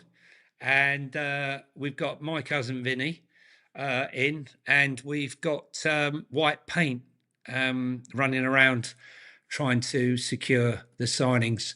I just keep thinking, I just have this image of Johan Lang sat in Manchester City's waiting room, and they're going, is he still out there? Yeah, he's still out there. He's got cobwebs on him, still waiting for Savino. He's been there for about 15 months, waiting for this signature. Rashford won't sign for Spurs under any circumstances. Yeah, you're probably right. You think he would? I don't know. Listen, he could come to Spurs. He could go into the community and hand out some meals. Maybe that will be a thing. Look, I have to ask the question to all of you, to Man United fans as well. When he was at Man U and he was injured and he's trying to get back and he's trying to tell us he's serious, he comes out of a basketball game thinking he's a rapper, dressed head to toe in Louis Vuitton looking like pajamas with the dark glasses. Like, man, what are you doing there, man? Like, you're a footballer. Pack it in. Pack it in. It really pissed me off. And I'm a Spurs fan. Okay. But a lot of Man United fans had had enough of him by then and he'd gone. And then you look at him at Barcelona. What did he get? Was it 14 goals and 14 assists at Barcelona? He did really, really well at Barcelona. His loan was, by any stretch of the imagination, not a failure. Yet, for some unknown reason, they didn't want to pay the agreed 23 million euros to complete the signing. They would rather have paid 70 million and bought Anthony Gordon. So what does that tell you? I think it tells you that there's something behind the scenes that we don't know. Maybe he's a gambler. Maybe he's not focused. Maybe there could be a whole myriad of things, allegedly, that says that he's not 100% focused on the game and on the pitch. And but look, you know, as far as what I saw for him for Barcelona, I think he did really well. Would I take him at Spurs? Yeah, because he's better than what we've got. But I don't think he'll be coming. Gakpo. I'm going to say it. Gakpo. Savino. Everyone wants Savino. I'd rather we get Osimhen. I think everyone wants Osimhen. I admire your positivity. I think we'd be lucky to get top 6. Do you know how many messages I had a couple of streams ago where saying a few come in? They probably come from another stream or just people that don't particularly like me or whatever. They all came in and go, I have never met such you are the most negative Spurs fan I think there is in the entire Spurs community. And I was thinking to myself, no, I'm not. But mind you, they're probably based that on the fact that I do my vlogs coming out of the ground for the last 2 years. And we finished 17th and 17th. So nearly every game I've been walking out going, oh, sake, how shit are we? Blah blah blah. And that's all. That's what I've become sort of more well known for the for the depression. My videos get seen by Arsenal fans, Chelsea fans, and get sent around them laughing at our performance. And I hope that this season I've got the complete opposite. So on the YouTube channel, you'll be seeing me posting those now. I've got Talking Tottenham 1882 up there. You'll be seeing a lot more of those videos on here. I'm also on Instagram, guys, Talking Tottenham 1882. If you like to see, because a lot of stuff I can't post on here. I post on stories stuff every day, loads of stuff on stories. So if you want to keep up to date, check me out there. Rashford wants too much in wages. Well, as I was just saying, Claire, his wages have just gone through the roof. He's just gone up another 25%. I don't know how that would work if we were to buy him. But him and what's the keeper's name? The Nigerian keeper. I keep forgetting his name now. Shocking. Neither Rashford.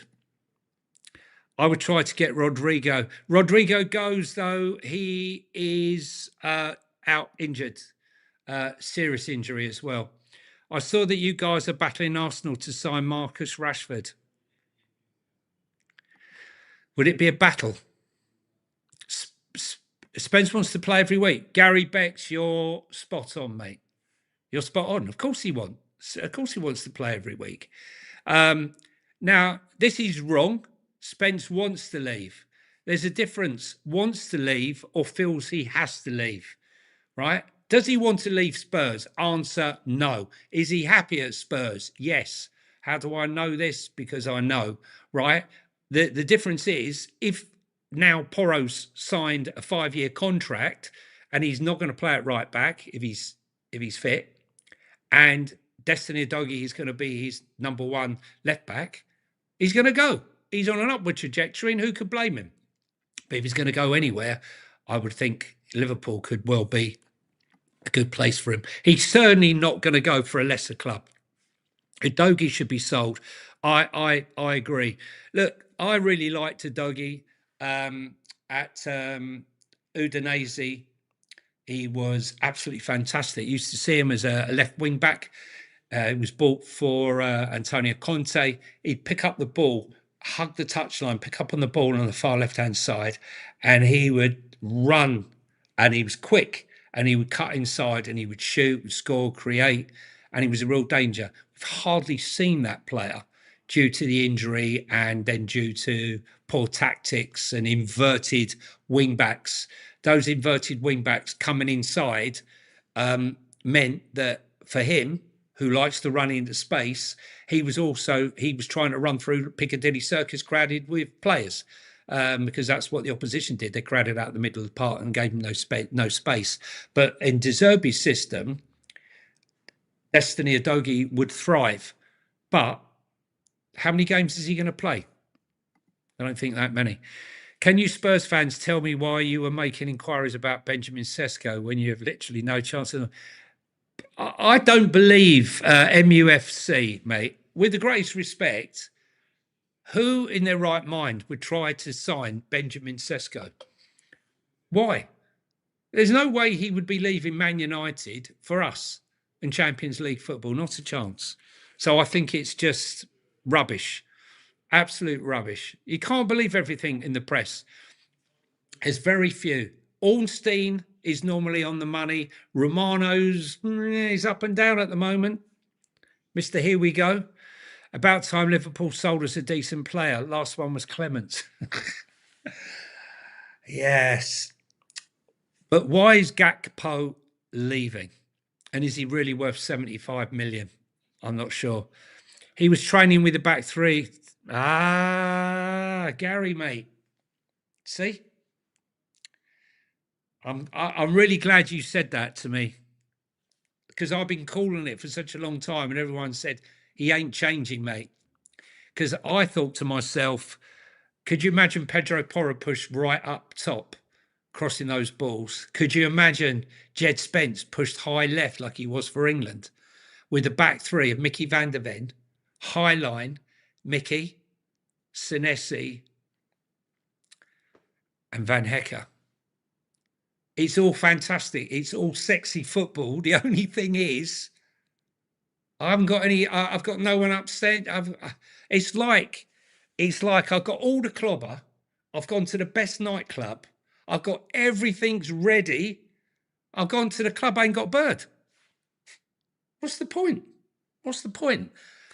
We need the striker. We need the striker. That's great news, Gary. I'm really excited about that one. The bomber is Rashford. Free school dinners. Rodrigo's still injured with an ACL. Yeah, 100%. I just mentioned that. Xerxes and Rashford would be good signings. Is that, I don't know if that's tongue-in-cheek, MUFC, whether that's tongue-in-cheek or not.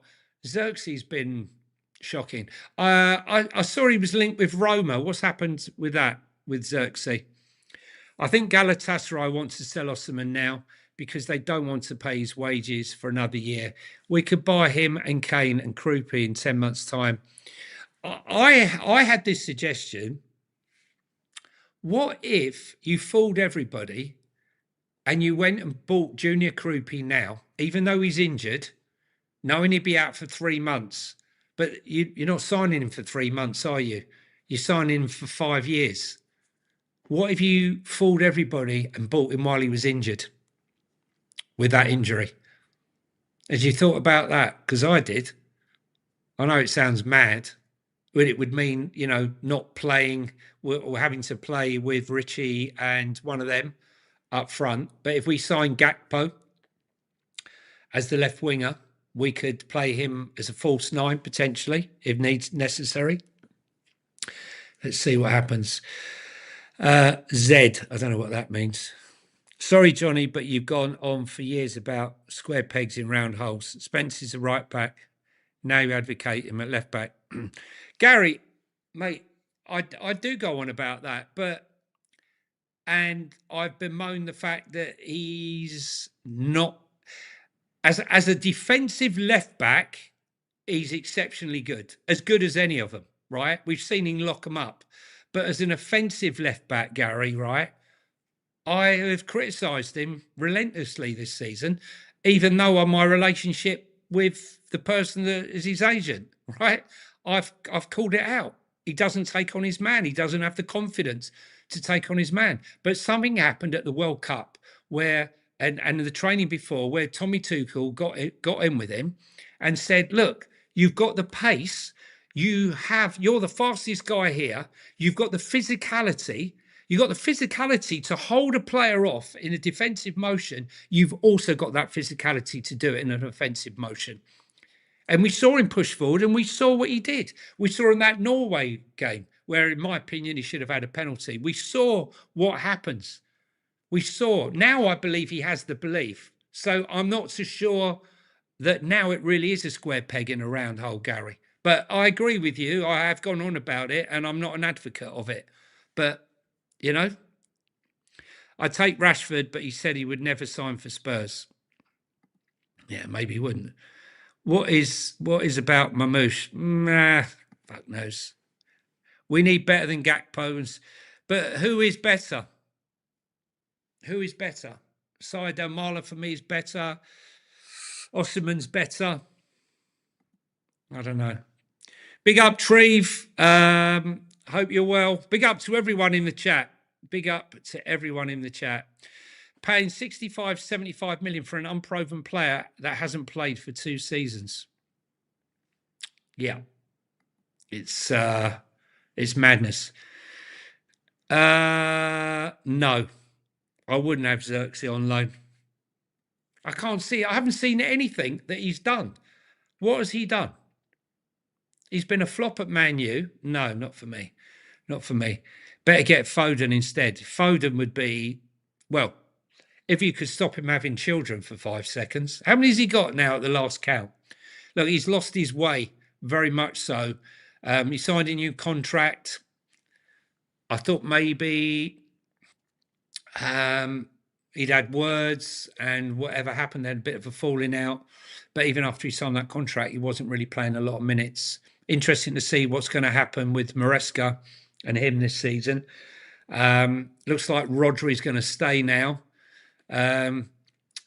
the one player that I thought was outstanding at the World Cup. Looks like Man City are going to sign is Ayoub Bouadi, the Moroccan 18-year-old. I was alerted to him when he was 16 playing for Lille. And he was actually playing 17. He was bossing the midfield. And I highlighted him. I think Sean and I spoke about him over a year ago now as a player to watch. I think before the World Cup, could have picked him up for about 40 million euros. Now they're after 100 million, 80, 90 million, excuse me, nearly million euros. It'd be interesting to see what happens with them.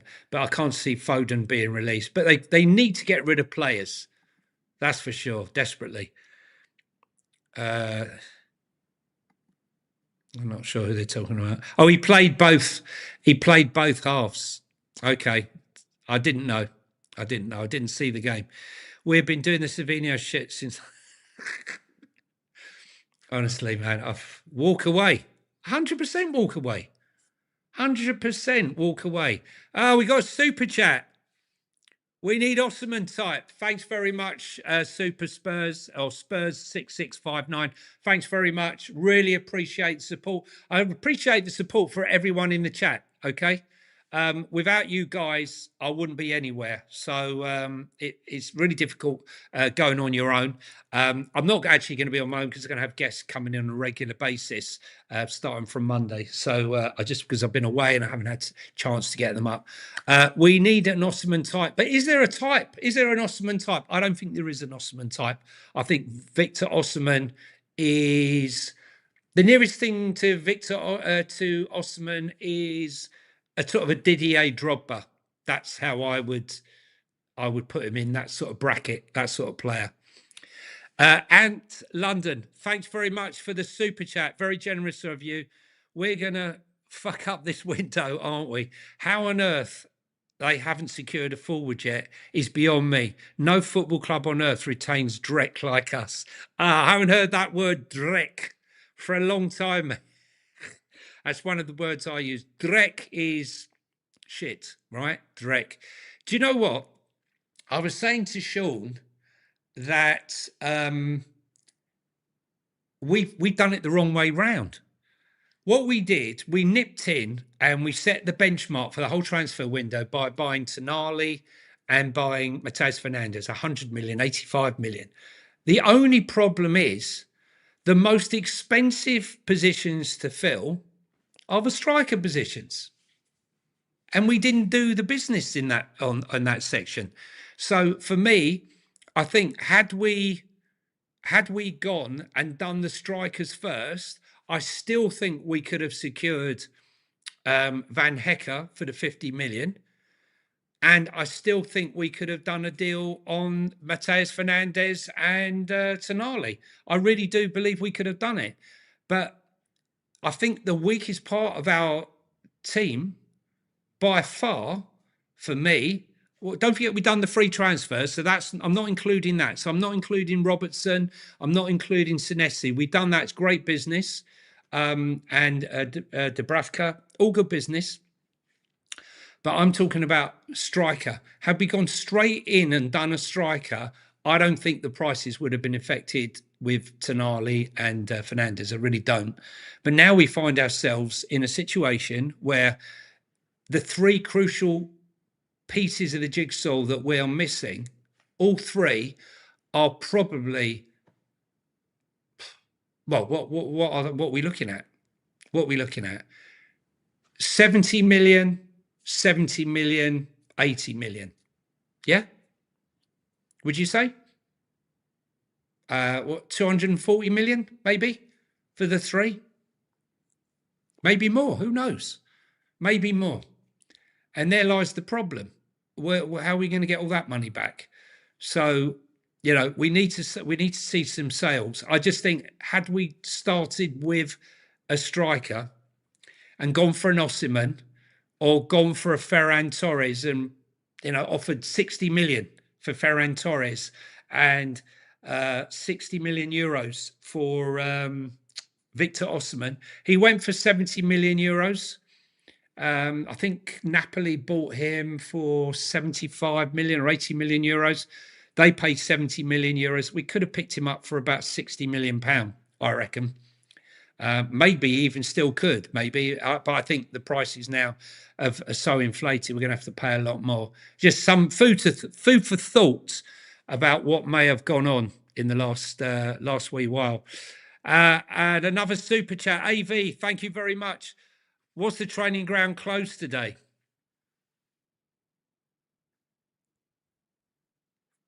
Not sure. Not sure. But something's going down, AV. Something is going down. Shit is going down at Spurs. But is it the bomber? Is it the bomber? Are we going to get the bomber? Um, we need a bomber. We need a bomber. Are they preparing the ultimate bomber? Or is it going to be an ENIC 1.0 damp squib? Could you imagine? I can't, I don't even want to think it could be that. I don't want to think it could be that. Lots of comments coming in now, guys. I can't keep up with them all. It's good to see. Good to see. I'm a bit behind, so I'll try and catch up on some of these guys. Romano is paid by, yeah, he is paid by agents, and agents are drumming up money for Romero. Look, Ornstein, all of them, they're all fed. Jacobs, they're all fed by agents. And you've got to understand, look, if a club, say for example, I don't know, we're trying to get rid of, let's say, Ashley Phillips, for example, and we're trying to get rid of Ashley Phillips, and we say one club has come in, and we say to an agent, we got multiple clubs are interested in him, and we tell the news guy, he's going to put it out there, isn't he? And then it might force someone's hand. It happens all the time. Clubs are forced hand, agents do it. Agents create stories to create, interest around a player when there's none. Absolutely none at all. So I thought you were saying Damio Demau. Do you remember him? What was his name? The guy we were linked with every window. We used to trust Fabrizio Romano quite a lot, but my trust has slowly died. Yeah, I just think he's been called out. He's been called out. United bought their strikers first last summer. Exactly my point. Exactly. They bought Mateus Cunha and they bought Brian Mbeumo. Yeah, because that is the most crucial part. They didn't get them cheap. But by today's standards, I think they paid good money. I think they did really well. I mean, Spurs were looking at Rayan. Remember him? Yeah. We didn't want to pay the money in that window. Look at him now. How much is Rayan worth after the World Cup?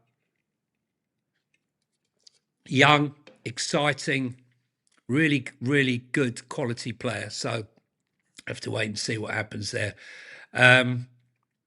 No way Alvarez is. I think actually, funny enough, MEFC, the payout is 500 million. You know, they put these stupid numbers in for a player. I mean, like Souza, that's potentially going out. Spurs Brazilian won the kid left back, who doesn't seem to be fully fit for the Premier League. He might be going out. I'm not sure if it's a permanent or a loan with an option. But had it been a permanent, say, and they bought him for 15 million, they would have bought him and straight away they would have put on a buyout clause of something stupid, 80, 100 million pound. That's what they do. That's what they do. I'll tell you who I like, the left back, Schlidlup, the Benfica, the Norwegian 22-year-old left winger. He got, I think, 4 assists for Norway in the World Cup. Andreas Schlidlup. I can't remember his name. Schlidlup. I can't even see my eyes look like they're half closed. And he's a really good player, but he's got some ridiculous buyout clause. I mean, it's not realistic. I'm surprised no one's bought him yet because he's a really good left back. But It looks like no one's willing to take a risk on anyone outside the Premier League at the moment. I was told today that the reason we signed defensive midfield players as De Zerbi needs more time to get ready for his style of play, passing and press, whereas the forwards require less time. Okay, Gary. And take note of what Gary says, because when there's a man that needs to know, there you go. Yeah, no, I understand what you're saying, but I think from a financial point of view, Gary, that I just feel we're a bit vulnerable now. Everyone knows we got a front three that aren't fit for purpose.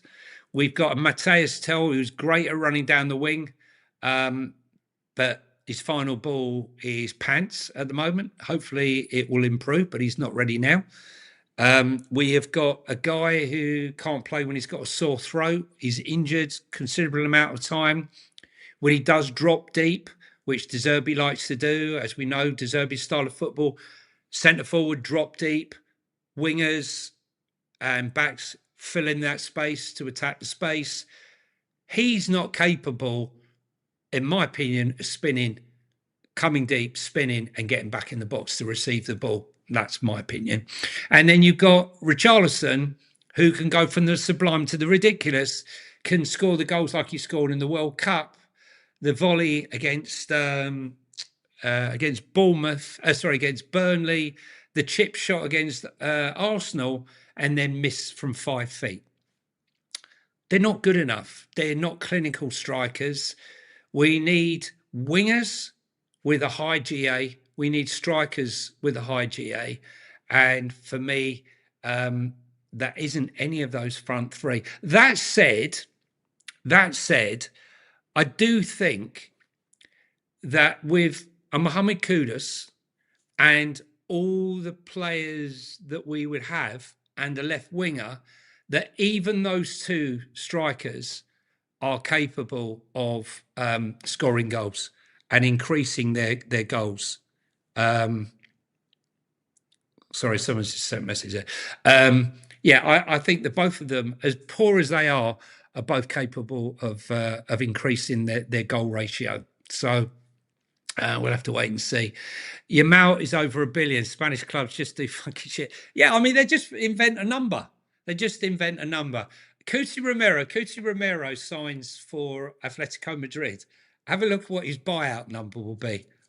It will be 3 to 4 times what we sell him for. Can you really honestly see him going anywhere other than than Atletico Madrid? There we go, Limpy down under. Schledler looked amazing. I did a whole thing about Schledler. During the World Cup and also for Spurs to have a look at. I also did a piece on this guy, and people were saying, why are you coming up with these kids? Jean-Matteo Bahoya, this 21-year-old French under-21 footballer who is the fastest or had a breakout performance last season in the Bundesliga, 37 kilometers an hour. He's really, really good. Pace is incredible. His crossing accuracy is superb, but he's a little bit raw. But I think he's potentially a really good player. I'm not saying we're 100% going to sign him, but I would keep your eye on him. Again, telephone numbers. They're looking at around 50 million euros. He is rated one of the best young French prospects. How many more French prospects can we have that are wingers? Okay, we've got Matthias Tell, we've got Wilson Odobert. Do we really need another one? He's a good player. Apparently Arsenal were looking at him as well as us. But I like Schledler. And this is what I'm saying. Why are we so fixated right now about only having Premier League players? People say to me, you got to have Prem proven. You have to have Prem proven. Look at how many players are in the Premier League. Was Krupi Jr. Prem proven? Was Romero Prem proven? I could go through a whole list of unbelievable players that have come from abroad to the Premier League that were never Prem proven, that turned out to be unbelievable players. So this mad fixation that we must only buy Prem proven and pay, this Brit tax or Premier League tax, for me is nonsense, absolute nonsensical. I really want us to see us, think outside the box, and I don't think we're doing proper scouting now. These are players, in my opinion, most of these players are players that my missus could probably scout, aren't they? I mean, are they? Did anyone need to know that Victor Osimhen was a great player? Did anyone need to know that Tonali was a great player or Mateus Fernandes? Really? You didn't need to do any scouting. Mateus Fernandes, he went to Southampton for 30, went to Southampton, got relegated, paid 38 million for him, relegated, and here we are paying this money for him, relegated again.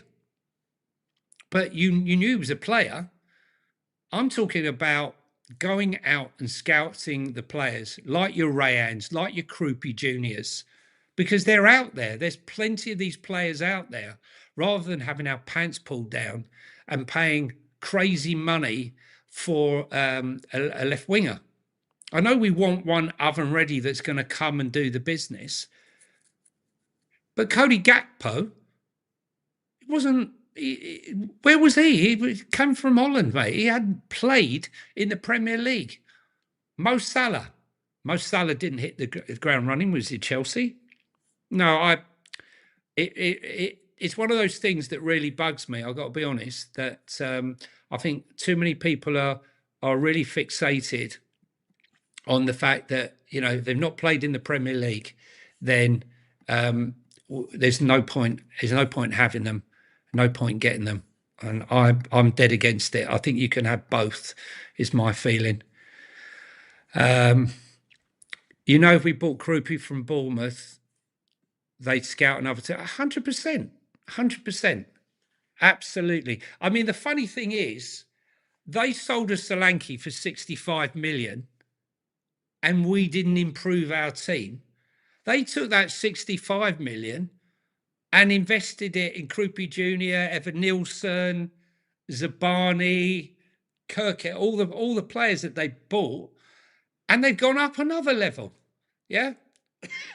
They keep selling and selling because they have Pinto there, who's an absolute top draw director of football. I wish we'd go out there now and get him.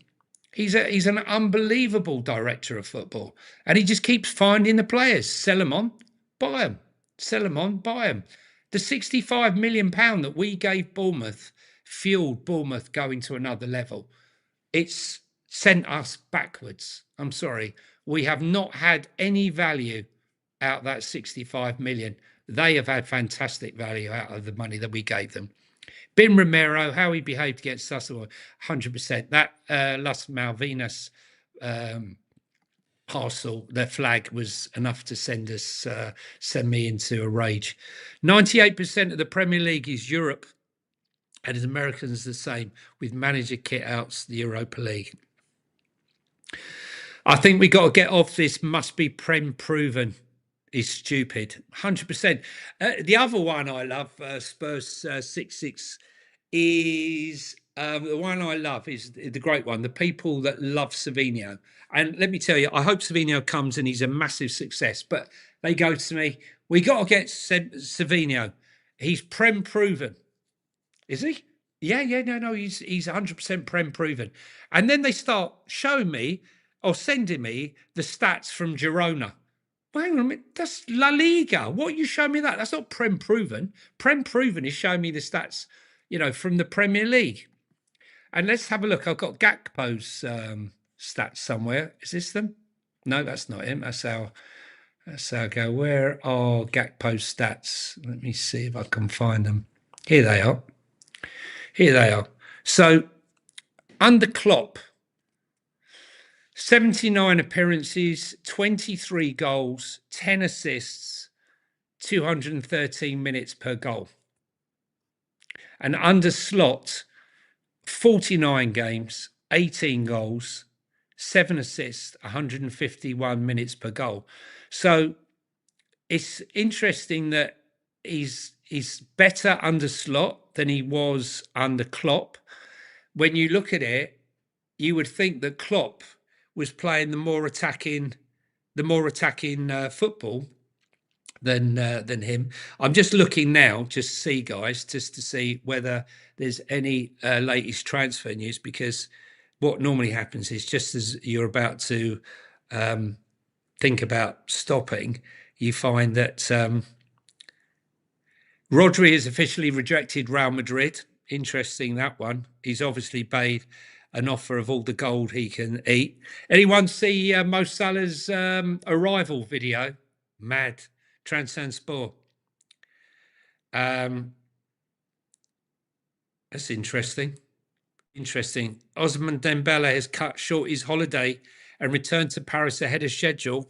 He's determined to be fit for the UEFA Super Cup against Aston Villa.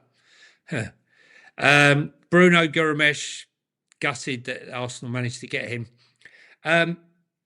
For me, Bruno is a better player than Tonali, and they paid less for him. But I'm not going to worry about him because one's coming up 29. It is what it is.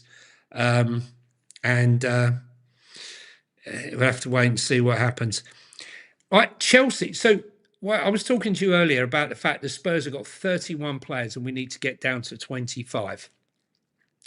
Them down the road, Chelsea scum, 41 players they have. 41, right?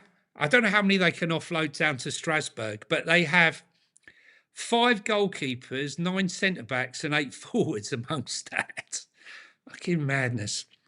Another confirmation that Mickey van der Ven is expected to sign a new long-term contract. As we mentioned before, there he is, Mickey, signing a new contract with a bit of luck. I'm just trying to see whether there's any other Spurs news. Let's see, one other place where we'll go just to check what's going on. I mean, there is more confirmation that I've just seen that Cuti Romero, his agents, have spoken. Arsenal have spoken to Christian Romero's agents and asked for information. Tottenham do not want to sell him there, and it could only proceed if Spurs somehow gave a historical green light. Atletico Madrid still remain the favourites.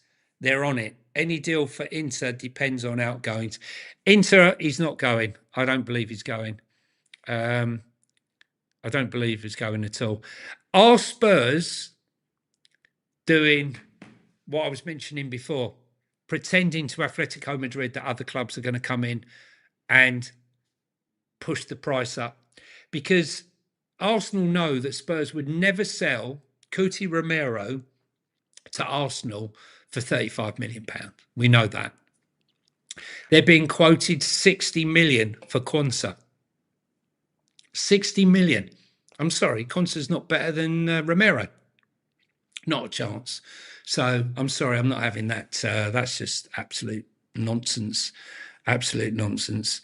What else was I going to say to you guys? I'll see if there's any other news that's going around. What's going on here? Let's see if there's anything else before we go. Well, listen, look, maybe Tottenham know exactly what they're doing, and maybe all these reports are wide of the mark. And while we're all sitting here talking about it, they're basically cooking. Or maybe Spurs are once again allowing other clubs to dictate the market. One thing's for certain, if we're playing 80 million and 90 million and 70 millions to buy footballers, we simply cannot keep selling ours as if it's like I don't know, 2021 or 2019 for shit money and doing what we've always done. Because if you don't maximize sales, you make building an elite squad far harder than it needs to be. You've got to stand your ground. You've got to stand your ground. If you go, if you're selling a house and someone says, nah, I've only got X, right? That doesn't mean you've got to sell it to them for X. What happened to the land of bartering? I mean, if you're putting them out there at 35 million euros or 35 million pound, they're going to pay 35 million, or they're going to try and go underneath. I just don't get it. I don't get it. The best Prem proof forward we can get right now is Ismail Sarr. Now, that's a player that I can see going to Man United. I really liked him at Watford. I thought he was going to be the absolute nuts, Ismail Sarr. And unfortunately, he lost his way. But Oliver Glasner had done a fantastic job on him, just like he did with Mateta. Do you remember when Mateta couldn't hit a barn door? And then Glasner's come in and he's turned them all around. He's going to do a great job at Forest, unfortunately, because I hate Marinakis. But yeah, I think Ismail Sarr, not only did he have a fantastic season in the Prem, he was outstanding for them in the Europa Conference, and he was really, really good in the World Cup. I think he could end up going to Man United. That's my bet. I'm out in Spain, and Marcia are reporting as of today that Atleti are submitting an offer of 30 million euros. I mean, come on, El Tel Coquerel, mate. Hope you're well out there. Haven't seen you in a while. That's embarrassing. Embarrassing. You don't get out of bed. That's just, I'm sorry. F off, right? We know you've got the money. You've just sold 2 players. You're going to sell Sorloth, and you're probably going to sell Julian Alvarez. So, yes, who's kidding who? Who's kidding who? The one thing I will say that wasn't made extremely public is that Cuti Romero has a muscle condition. And sometimes when he gets overplayed, he can't play on it and he has to be rested. And when we bought him, we knew he had this condition. Hasn't really come out a lot, but that's the truth. So we'll have to wait and see. Johnny got 21. Listen, I'm a massive fan. He was in my fantasy team. Oh, by the way, guys, I'm just going to, while I remember, I'm going to have to put my fantasy team out there. Where are we? What did I do with it? Ah, here we go. Let's put this out as copy and let's just paste it into the chat. So, guys, come and join the Talking Tottenham Fantasy Football League. There you go. Put it in there again. A few of you joined the other week. Come and join again. We're going to have prizes, shirts, and what have you. So come and join. I'll give you the number if you're already a member. Just want to use the number. I'll show you. This is the number to use to join the chat. Where are we? There we go. There you go. So yeah, there's the fantasy link there in case you want to join. Hopefully some of you will join in. I think last year with the Football Link one, we had over about 450 join the league. So I hope you're really into it. So what I'll be doing the fantasy football on here, catch up. You don't have to have Spurs players in. Come up with some good names. Wait, Sorloth, we should get him. Oh, no, man, he's just a poor man's Peter Crouch for me. Don't know.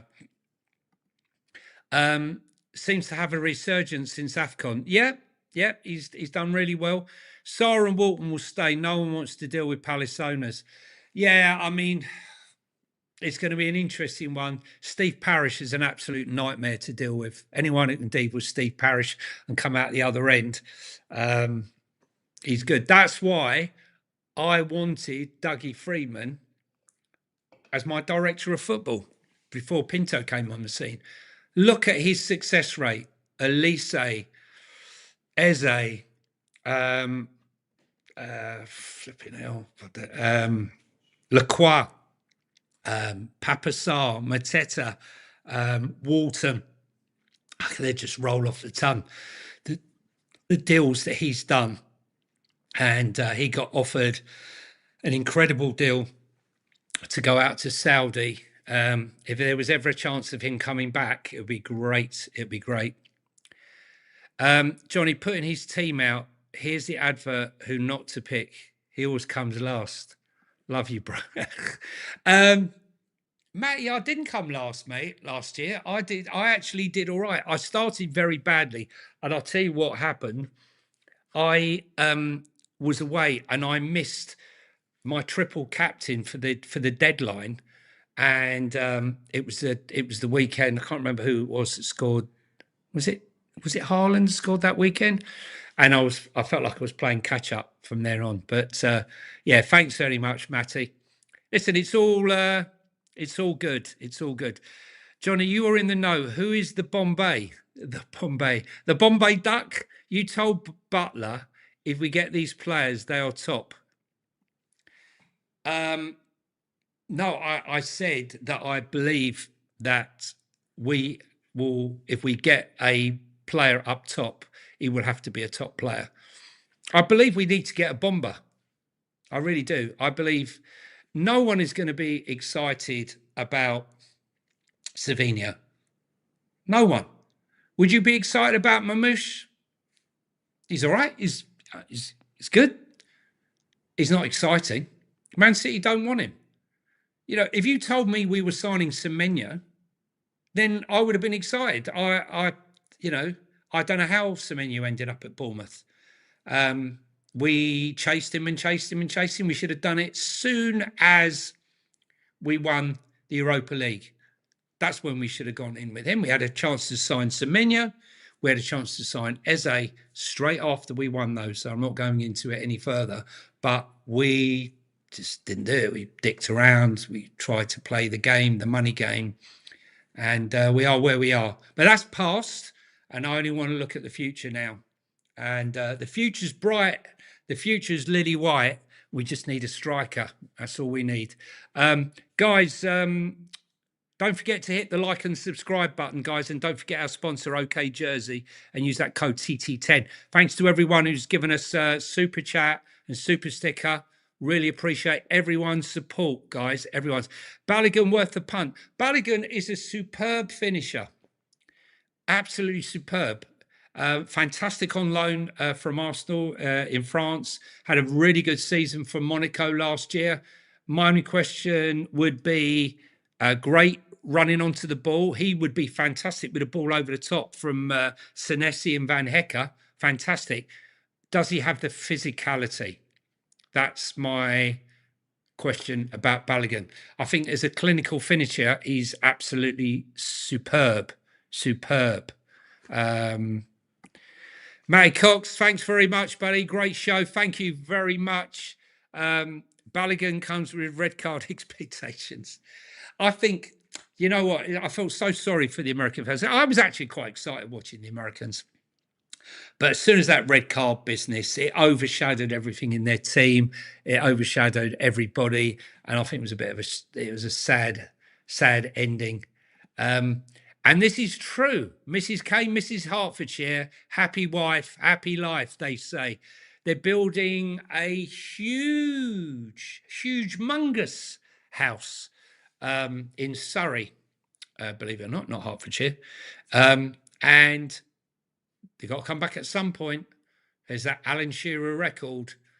That would be the biggest bomber possible. Kids back into school in England. Harry doesn't want his kids going to school wearing lederhosen, surely. Eating breakfast for breakfast? Surely not.